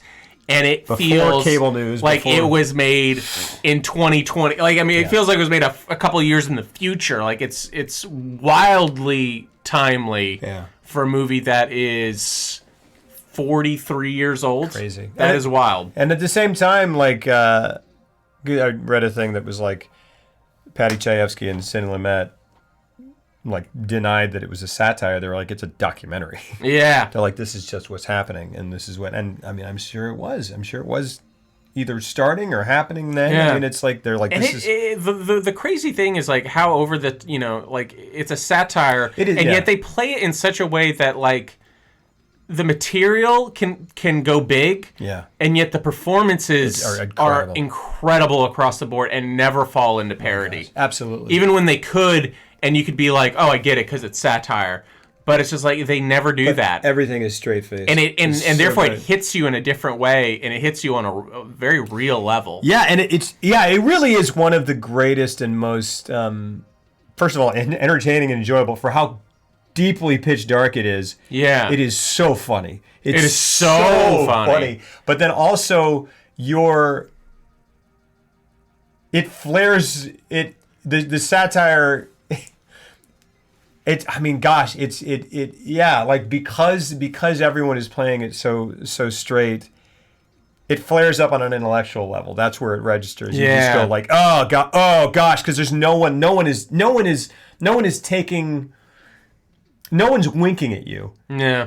They're just kind of delivering it to you, so it's just all your reaction. Yeah. You're just going and there's no one there going like right. It's just great. And it moves at such a quick pace that it's just on to the next scene because we got too much stuff to cover. Yeah, like it's so. I mean, and it's genuinely moving. And I wish I could pick a more obscure scene from the film, but like his big "I'm as mad as hell" monologue totally is so incredibly moving.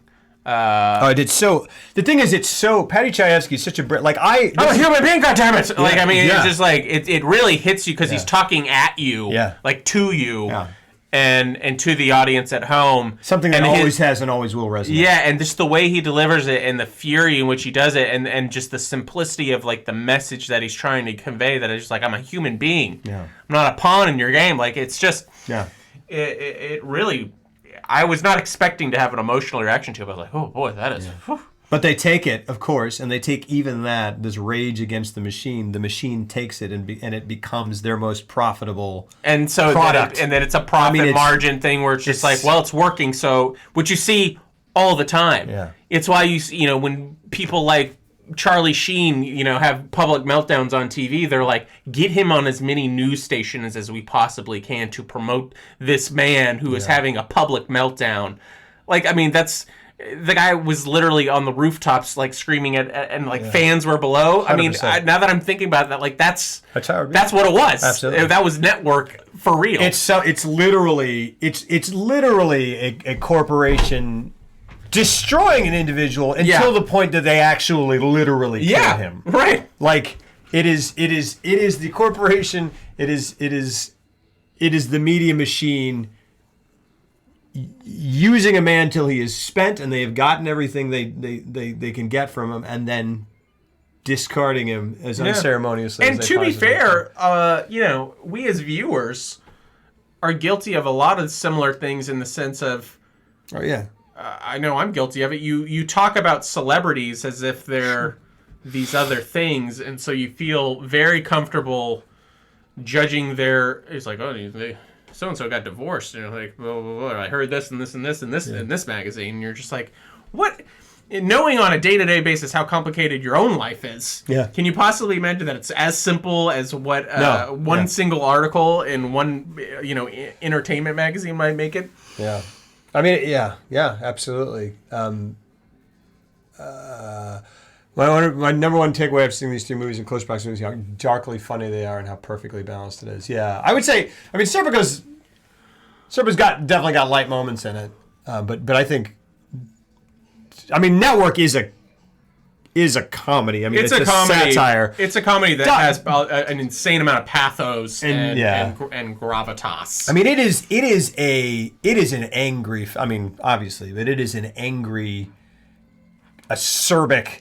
I mean, it spits acid. Yeah, it does. I mean, it is about one of the sharpest scripts I've ever seen in my entire life, and it's so good. It's so good that it's almost distractingly written. But here's the thing: I was going to say that it's not. It's not. It does that thing that I kind of have issue with, like a Sorkin script, right? Where I'm like, or even Tarantino, where I'm like, and that's fine. Yeah. It's just that my personal taste lends itself to I don't like it when I'm like, God, this dialogue is so good. Yeah. Like that kind of ruins it for me. Yeah. But with this one, which is, I mean, essentially this movie is monologue, and it's a testament to the performances and the direction that it doesn't come off as a play. Absolutely. Because there are so many monologues in this movie, and yet they stage them. And the performances find levels within them that it feels like each scene is like 6 scenes, and so it kind of breaks up the monotony of just monologues. Well, it's amazing in that, because I think it is just so bold-faced about its intentions. Yes. Like, you know everything that's going on, and it is a screed. It is an angry rant from beginning to end. It's a manifesto. It is absolutely, and you're aware of that the whole time. Yeah. But it is so. It is such a virtuosic symphony of all of that, of that rage and focused righteous indignation that it is stunning. It is, and it does not lose. I mean, this is a movie. One of the most brilliantly absurd scenes in cinematic history, I think, that is hilarious purely stylistically, almost purely because of the writing, is when they're there with the like they're in the nest of the revolutionaries, and they're arguing over TV rights and clauses and they're whatever, and these guys are so like this essentially like Symbionese liberation army, right? Like these guys who are fighting the system and just going around robbing banks with not Patty Hearst but Patty Hearst, like, and they're just bucking the system so much. They sit them down and they're like, they're so media savvy because they have everything is points corporate. Or it's like gross points, and there's just like, I'm not giving my rights to this. She goes, to this jive. Yeah, she didn't say jive, but she's basically whatever. And then the dude goes like, And I'm like, because they're all part of the machine. Yeah. They all know it. She's They've all talking. got sucked in, She's yeah. like, give me my no, like I'm not giving away And my. she was so and the head of that. She was amazing. She was amazing. Amazing. But when Faye Dunaway's character first meets her, she's very resistant. Yeah. And all she has to say to get her on her side is like, you talk to, like, your message gets out to X number of people.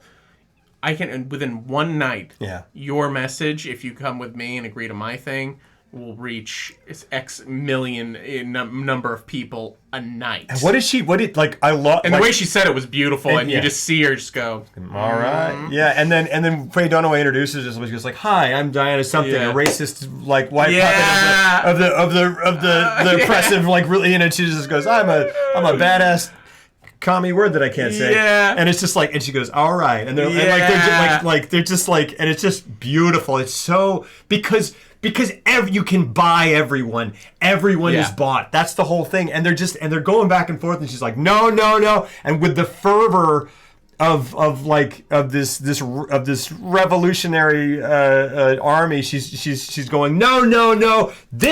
I'm not giving away my rights to this and this and my Yeah. distribution whatever. And don't you dare touch my whatever. And then the guy just fires a gun in the Yeah. air and goes, man, give her the fucking overhead Yeah. claws. And I lost my mind the first time I saw that. yeah, that was so funny. That is a scene that is so high level. The writing is so sharp, and the Yeah. performances are so in line with it. And they know exactly what they're doing. I mean, honestly, this script is amazing, and this is like an unprecedented production for the amount of leverage and influence that Paddy Chayefsky had over he was essentially he wasn't a producer, but he was He had a say in creative casting, Absolutely. everything, like something writers never get. and they'd be like cut, and he'd be like, "This is you say this word instead of this word, Yeah. Faye Dunaway," or Yeah. it's just like golly. But I think they all knew. It was just one of Totally. those things. They were like, "This is something else." Absolutely, but and it is 100%. I mean, it says network, and it says. I didn't realize this, but it says network by Paddy Chayefsky, and then says Sidney Lumet, which is crazy. That is crazy. I mean, that's amazing. But it is and amazing.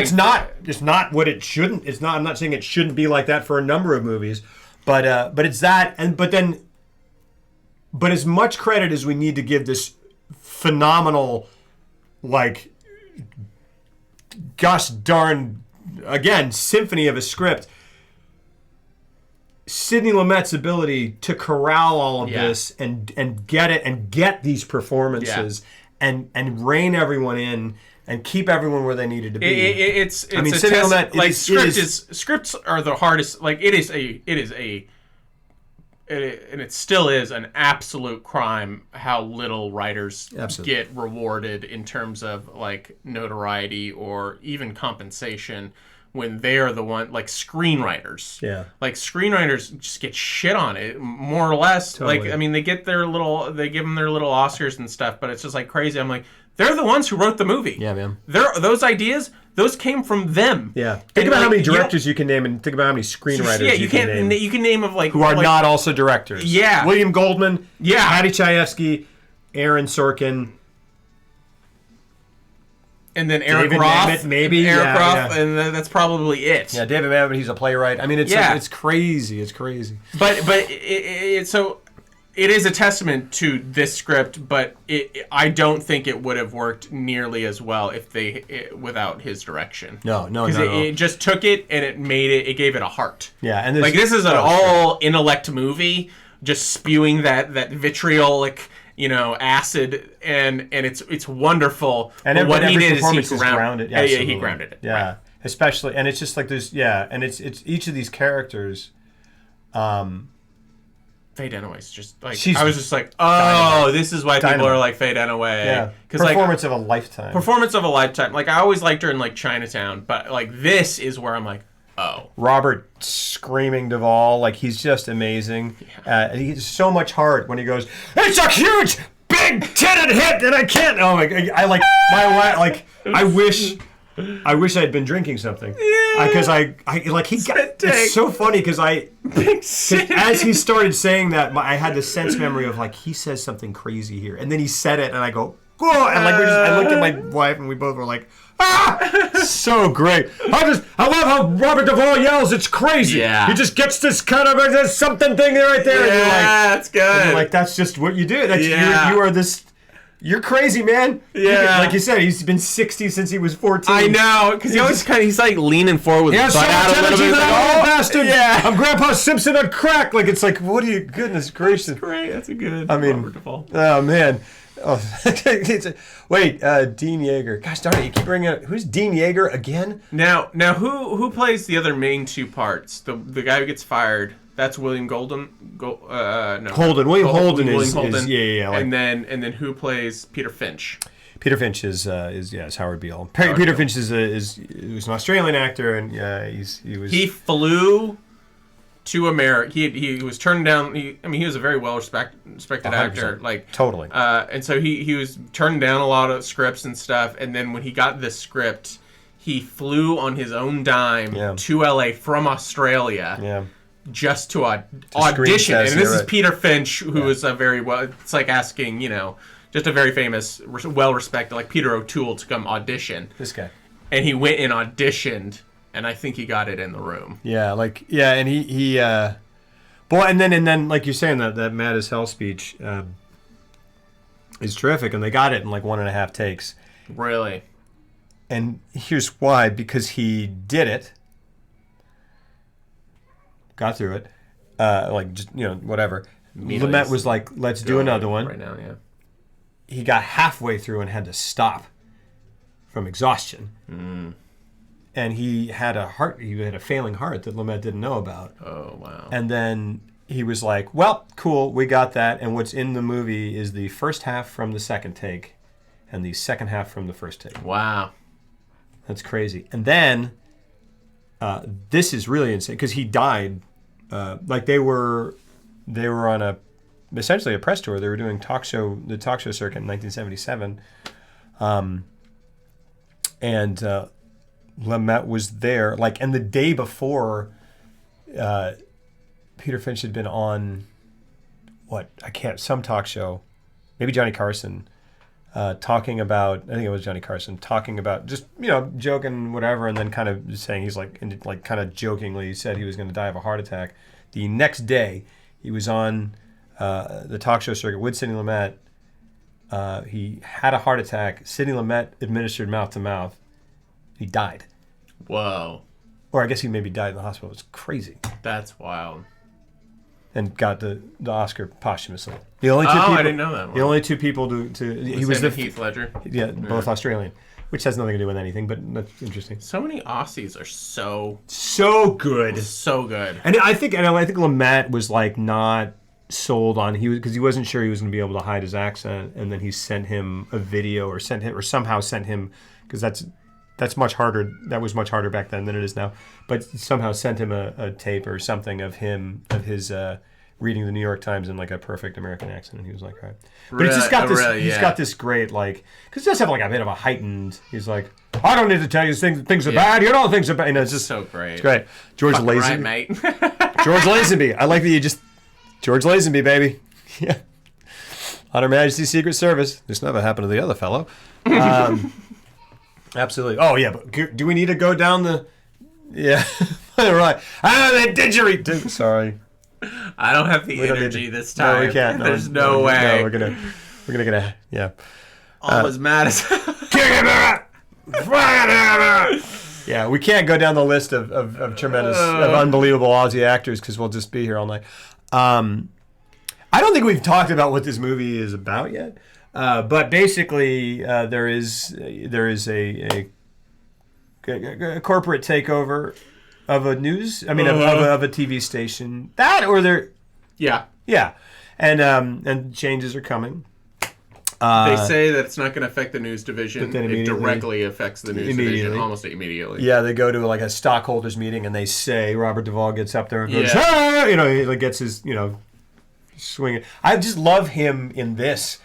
compared to Tom Hagen. I mean, it's Yeah. I mean, and like He didn't get to play an out-and-out asshole a lot. You know? and he's so great at it. Yeah. So great. I mean, it's so funny because like you think of Duvall and you're like, Duvall is just a through and through solid gold, brilliant actor.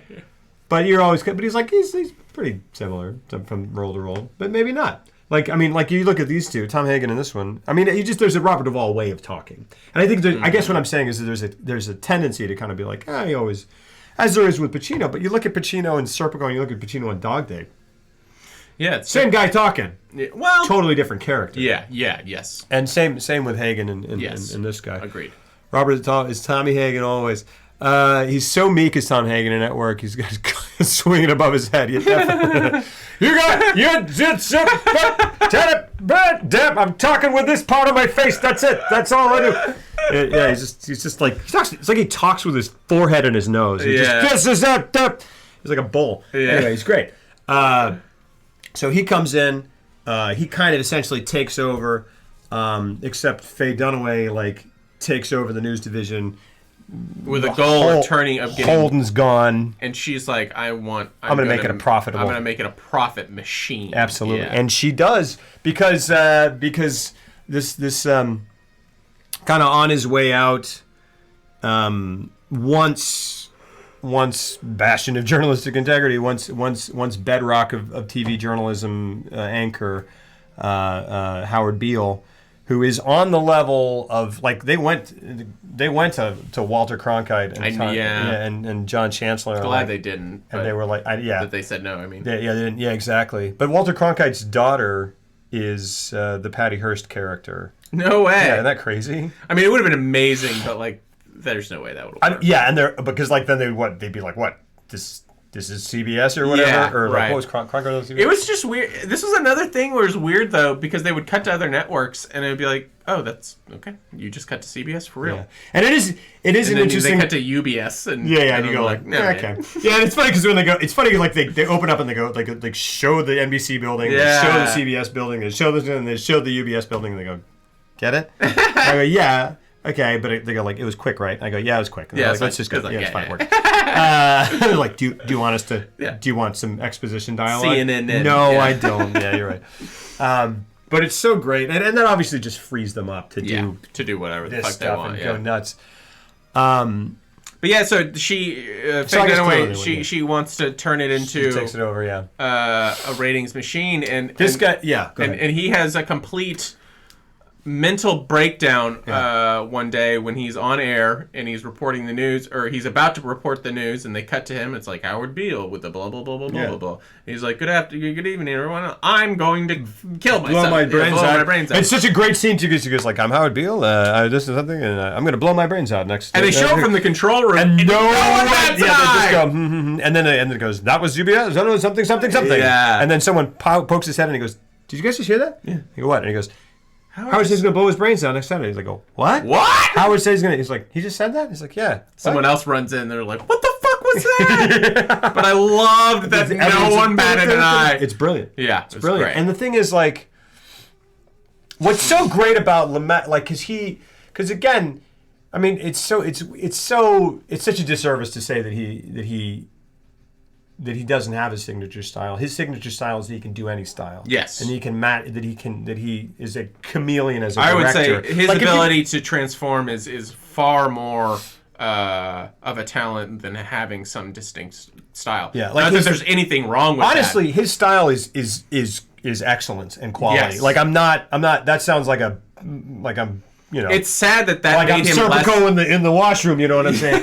but it's sad that it is. It's sad that made him, quote unquote, less of a famous director than others. He is less famous. When in fact it should have made him. And I think amongst his peers, he is held. I mean, literally amongst Spielberg and Scorsese, he's like, oh no, that's the man. In terms of American directors, he's top 3. And I mean, I think that's how you get a situation where all of the, William Holden is a golden age movie star. Yeah. Good in this too. Goodness gracious. I mean, and then Faye Dunaway, it was Faye Dunaway at that point. You got Peter Finch, you got Robert Duvall. you've got just these huge actors, and I mean, some of them, by some reports, big egos. But it's like you get this situation where they're willing to be given not line readings but line corrections by the screenwriter off camera.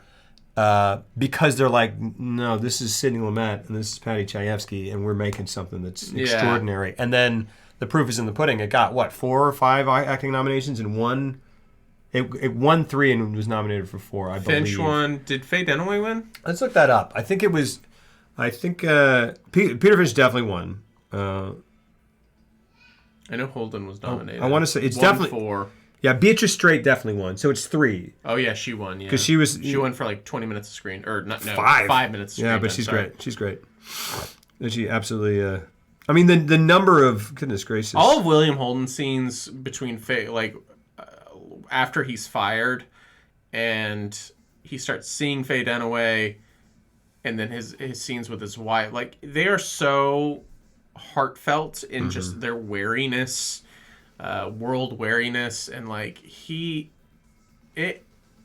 there's so many legendary performances in this movie because the material is there to get a legendary like everyone has their moment, but for some reason his stuff just stuck with me. Yeah, he's great. Just kind of got under my skin, just kind of stuck with me in terms of like sheer performance with those words, because he delivered monologues that didn't feel like monologues. Right. Like, say what you want, Peter Finch is amazing in this movie. He has the most dramatic material. He's giving a series of monologues every time he's on camera. It's supposed to be like that King way. Lear or something. Yeah. It's great. I mean, but with Holden, he actually gets to have scenes and dialogue, and then he weaves his monologues into it. It was beautiful. It was beautiful to watch. So Peter Finch, Faye Dunaway, Beatrice Straight, also nominated William Holden, Ned Beatty, which is great. Ned Beatty's so great. Gosh, he's fantastic. You have meddled with the primal forces of nature. He was fantastic, Mr. Beale. And so there was a quote from Ned Beatty who was like, there was said something like Ned Beatty has told people to never turn down work, because he was like, I was on network for a day and I got nominated for an Oscar, and I go, yeah, but you were on network. Yeah. Hold on. Not every movie. You were on it for a day, and you had a 7-page monologue of written the best by writing. Directed by Lumet. Goodness, that frank discussion about Hans loves Faye Dunaway. You're in for some pain. You can tell it's still coming from that. Yeah. Oh, absolutely. Yeah, absolutely. So that's one of the scenes I'm talking about, and even the way it's lit and everything, it just feels very soft and intimate. When he goes to Faye Dunaway, and what does he ask her right before they break up? He says something to her, and she just looks at him. And this is I was like, oh, you just won an Oscar? Because she's just like, I don't know how to give that. Yeah, to you. he goes, I just want some sort of affection, some sort of human something. And her response to that, the way she does it, is so beautiful. Yeah. And I was just like, what? I was just like, that is so. I was just like, that's an amazing. It acting. is a wonderful reaction. Yeah. Absolutely. It is so honest and vulnerable. Yeah. But also not even unapologetic, just helpless. She's just kind of I wish I can't. I'm not built like that. Yeah. She was based on a real woman who's a producer. I mean, loosely based, supposedly, who passed away last year. And there's very interesting. Her name was Lynn. She pissed.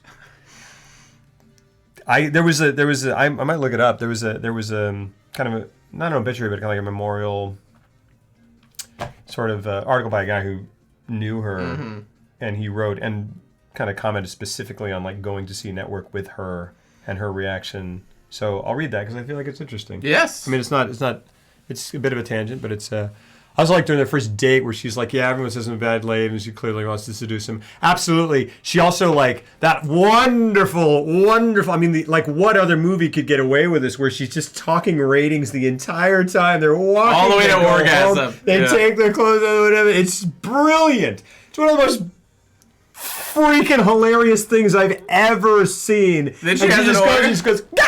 And then and then she leans on top of him. And post-orgasm blues, where she's just like, but I don't know what to do about my daytime programming. It's so brilliant. It is so great. Yeah, that was fantastic. I mean, it's the same. It's so funny because he doesn't say a single word. And he's just like, It's roughly the same. I mean, it's basically the same joke as the revolutionaries screaming that jargon, but it just it feels fresh, and it is fresh because it's just kind of like, look how inhuman and ridiculous this stuff is. Yeah. We are animals who crawl out of muck or are made from dust. Like, we are just primal beings who have built this thing up and then destroy each other using them. And look at the and when you frame it as such, where it's just like, yeah, we're all just human beings. We're little, we're animals walking around in suits and ties and stuff. Yeah. And it's like, look at the importance that we place. And we stop our own hearts with the stress that we invent from these things that we build up that mean literally nothing. Literally nothing. But anyway, I love movies. But yeah. Yeah. I was like doing yeah. Goodness gracious. I just want to because in most movies there are just these lines. I want to remember them and stuff. But Network, it's literally every second. The entire script is freaking amazing. It's just unbelievable. How about the lighting in the baby scene? Yeah, that just he just closes the blinds and then that spotlight hits him. And then when he walks over to him, and it's terrifying. He looks like the ghost of Christmas Present. Because he's completely silhouetted, and the way Peter Finch is looking at him. The entire time he's just like, he's looking. Yes, exactly. It's great. Absolutely. Yeah, like the Wormhole in 2001. Absolutely. It's totally it. Yeah, and he goes, huh? It looks like he's talking to God at that moment, or he's listening to God. I mean. Yeah, and he's like, I see in the face of God, and he's like, and the guy's like, you just might be right, Mr. Beale. You just might be right. It's a little bitty place. It's the same. It's Ned Beatty. If you watch Ned Beatty in Deliverance or Ned Beatty in Superman, it's nuts that it's this. I mean, what? When you told me that he was in Deliverance, I was just like, what? This is the toy with Richard Pryor. No, but that is crazy, and I would love to see that. It's a movie where, what is it, like a rich man purchases a man for his son to be a toy, and the guy is Richard Pryor. That's an interesting concept. Ned Beatty is the dad. Is he? Oh my gosh. Yeah, I love Ned Beatty. I mean, this is such a revelation. I mean, and this is the thing where it's like you go oh man, actors are actors or whatever, but you pull people off film set. Just grab a random actor off a film set who's a movie star. See if they can deliver that kind of commanding. Most people can't. I mean, that's why I've always been a character actor guy, because I'm just like, movie stars are one thing and they serve a purpose, and leading men and things like that, like your Tom Cruises and stuff. And look, I love Tom Cruise, and I love people like that. And he could do something great with it. I'm just saying, but the theatricality, pulling off that theatricality, but giving it weight and giving it power. That's ridiculous. Yeah, what he does, but it's brilliant. And then to know that he's the same guy who's in Deliverance, who plays a very meek, he's it's just crazy. Otisville, it's a little bitty place. I really liked that movie. I like it. Superman. Yeah, I love that movie. It's great. And it's such need to do a Donner month. Oh gosh, yes. Yeah. What there's The Omen, The Goonies. I mean, what's all latter era movies? Donner? Yeah, Lethal Weapon, but that's not latter era. But I know. But I felt like he did something in the 90s. I was like, that's fucking Donner. I was fuck yeah. Does he do a conspiracy theory? Is that what it was? Maybe that's the one I'm not sure. But yeah, no, this movie. If it all came from Beatty, no, man, I feel like. Yeah, you've meddled with the primal forces of nature, Mr. Beale. I get to see Philip Seymour Hoffman crushing that 150%. It's like same scene, same performance, and I could see him just going in and being like, "Oh gosh, oh my gosh!" Can you imagine how much That would've We been cool. just lost so many performances. So Oh, I many know, it's so tremendous sad. performances. Him and Heath Ledger, my gosh. My gosh. Especially Heath. No. I mean, Philip Seymour Hoffman. To this day, I get so sad thinking about it because, we lost so much. I know. But If he'd stuck around long enough, I mean, if he'd been, that's not what I meant. I didn't mean, that's not what I meant. If he'd just been with us, I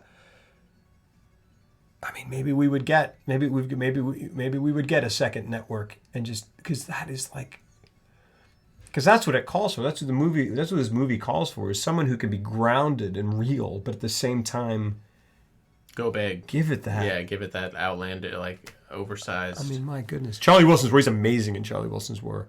Yeah. He's amazing in Charlie Wilson's War. I mean, he is by far the standout in that film. That is some of the biggest movie stars of all time in it. So curious about the director's note on that scene, if it all came from Beatty. I mean, I have to assume. I mean, it's. I guess it's not necessarily written that way, but it is, but it isn't. I wonder how many takes they did. Yeah, and it's well. The thing is, like, having seen it, it's hard to imagine it any other way. Yeah. And kind of like, I would love to see the script and see if, even little notes like in the description of like a boom, he announces with a booming voice. Right. Because that first line It just says- dictates everything. yeah, and it's so great because it's such an interesting. I feel like it must be in the script because the way It says it gets it gets Peter Finch's attention Yeah. and causes him to like shut up and just like hone in. Yeah, and it says like the character's name, and then in parentheses it says like Zeus. Yeah. But yeah, like it's such an interesting choice. Or it's an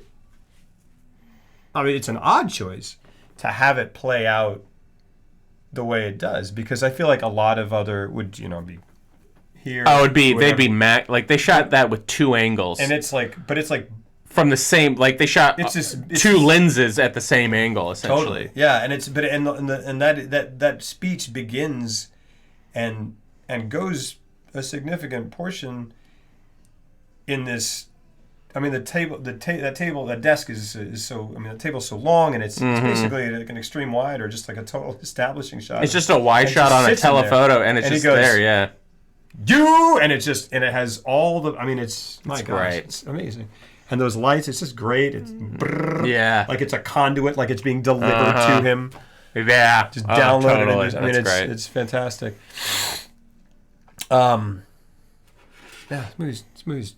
This is one of the most. I don't know. Yeah, one of the most pissed off and brilliant screenplays of all time. It's amazing to me that it got made. Yeah. Like, it's crazy to me that it got made. Yeah, absolutely. Because... Yeah, really, truly. But much it's as- almost like a statement of, like... Because at the time, people were starting to see as, like, oh, counterculture... like stuff is profitable, so therefore we can make it. Oh, Easy Rider is like a cultural phenomenon. I guess that's in vogue. We can make that. So that is how this got made, because they're like, it's fine if it makes a profit. Totally. I mean, it's crazy. It's like is it? I mean, yeah, because I mean, you can, depending how deep you go, and how screwed you think we all are. It's like as Lumet was like, I was surprised that so close to the events. That the police department was so cooperative with the event, with making Serpico. In the same way, you could be like, there's a media company releasing a film about the corruption of the media, and there was blowback from media companies when it came out. They were like, no, this is cool, but it's funny. It's like, well, yeah, is that encouraging? Or is it the commodification even of a revolutionary idea? Is what it's doing. And also, is it just like, well, the media companies are so powerful and cocksure, they can be like, yeah, sure, throw that out there. You're not going to do anything about it. Oh, And for sure, without question. There's no way. Yeah. There's no, yeah. And it was like, we'll make some money off it. I mean, it's like, is that the ultimate insult that they can be like? I mean, it's what this movie is saying. It's just like money. Yeah. It rules all. Yeah. It's your bottom line. Cream.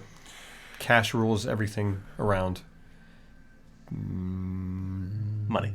Money. That's it. I I've got to take off. Okay. But Then we end up with this. yeah, I'm sorry that we can't wrap this up. Oh no! I'm just saying. Yeah. I was saying this is an interesting. We tried to cram 2 in tonight, We did it, man. but it's a fantastic movie. Like, They're both. It's it is. It almost is a disservice to talk about 2 in one night. But I'm glad. I'm glad we got to do it. Glad we did because Yeah. I love them both so much. Yeah. And there are like at least tenuous links thematically. They are truly great films. I mean, Yeah. everything that we're doing this month. I mean, everything we try to do basically only movies that are great or that we're really excited about for some reason. yeah. Which is why we did Demon Seed, which is why we will do the Island of Dr. Moreau, which is why we will one day do Bill and Ted's Bogus Journey. Yeah. Favorite of the 3 so far? Oh yeah, for you. I think I'm going to say Network. Yeah. I think, and that's not to take away from the other 2 brilliant movies that we played, but I would go Network, Dog Day, Serpico. Yeah, and I think I'm Dog Day. Network and Dog Day. Network, they're just different. They're just completely different. It is hard to I know. Network is so so sharpened and polished and polished in the sense of, I don't know, it's perfect. I also Dog have Day seen is- Dog Day so many times that maybe I'm when I I'd only seen Network one time before I rewatched it, and it was like watching a brand new movie, and then so maybe it's just like I'm riding that high. Yeah. But they're 2 different, and they're both equally amazing. And Serpico, I feel like I'm always like if people are like, what did Lumet do? And I'm like, Dog Day, Network, and then I'm like Serpico, and that always comes last, but it's like it's so great. It's so great. It's so great. Serpico, in some ways, I think it's just because it's not so. I mean, unusual, really. It I mean, it seems is. like a smaller film because it's about one guy. His name is literally the title.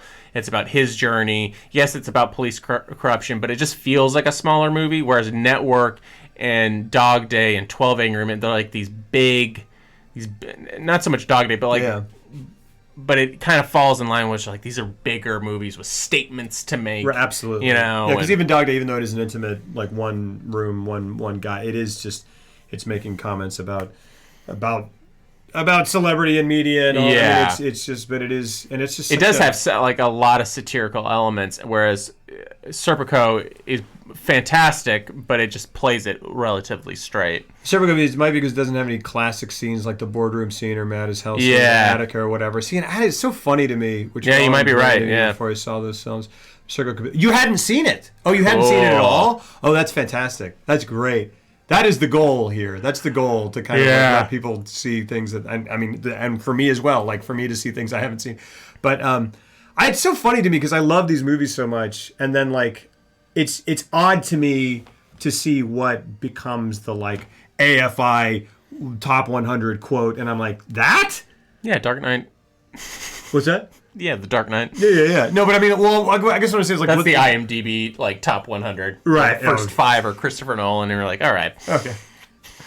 Nolan's great, but it's so weird that it's just so strange for them to be like, oh, Dog Day's amazing, and the screenplay or the dialogue is amazing. The best part of it is Attica, and I'm like, no, it's not. No, it's not at all. It's weird that it is so weird to me that became the. And maybe it's a of the time type deal, like maybe that hit harder back in '73. And it's less of an odd choice for Network, but to me, I'm like, oh yeah, that monologue is brilliant. But let me just take the part where people are screaming out their windows. I mean, I guess that's iconic and memorable. It does feel pretty iconic, and even as you're watching it. Yeah, but I'm like, there are moments in that. To me, there's all of an them, overhead clause, but also Beatrice Straight going if you can't muster up a witness passion for me, then I at least get some fucking respect. Yeah, it's just, I mean, she's everything. You have meddled with the point. Yeah, I feel like that's something that doesn't. I mean, there's just, it's literally every second of that work. But but oh my gosh. Yeah.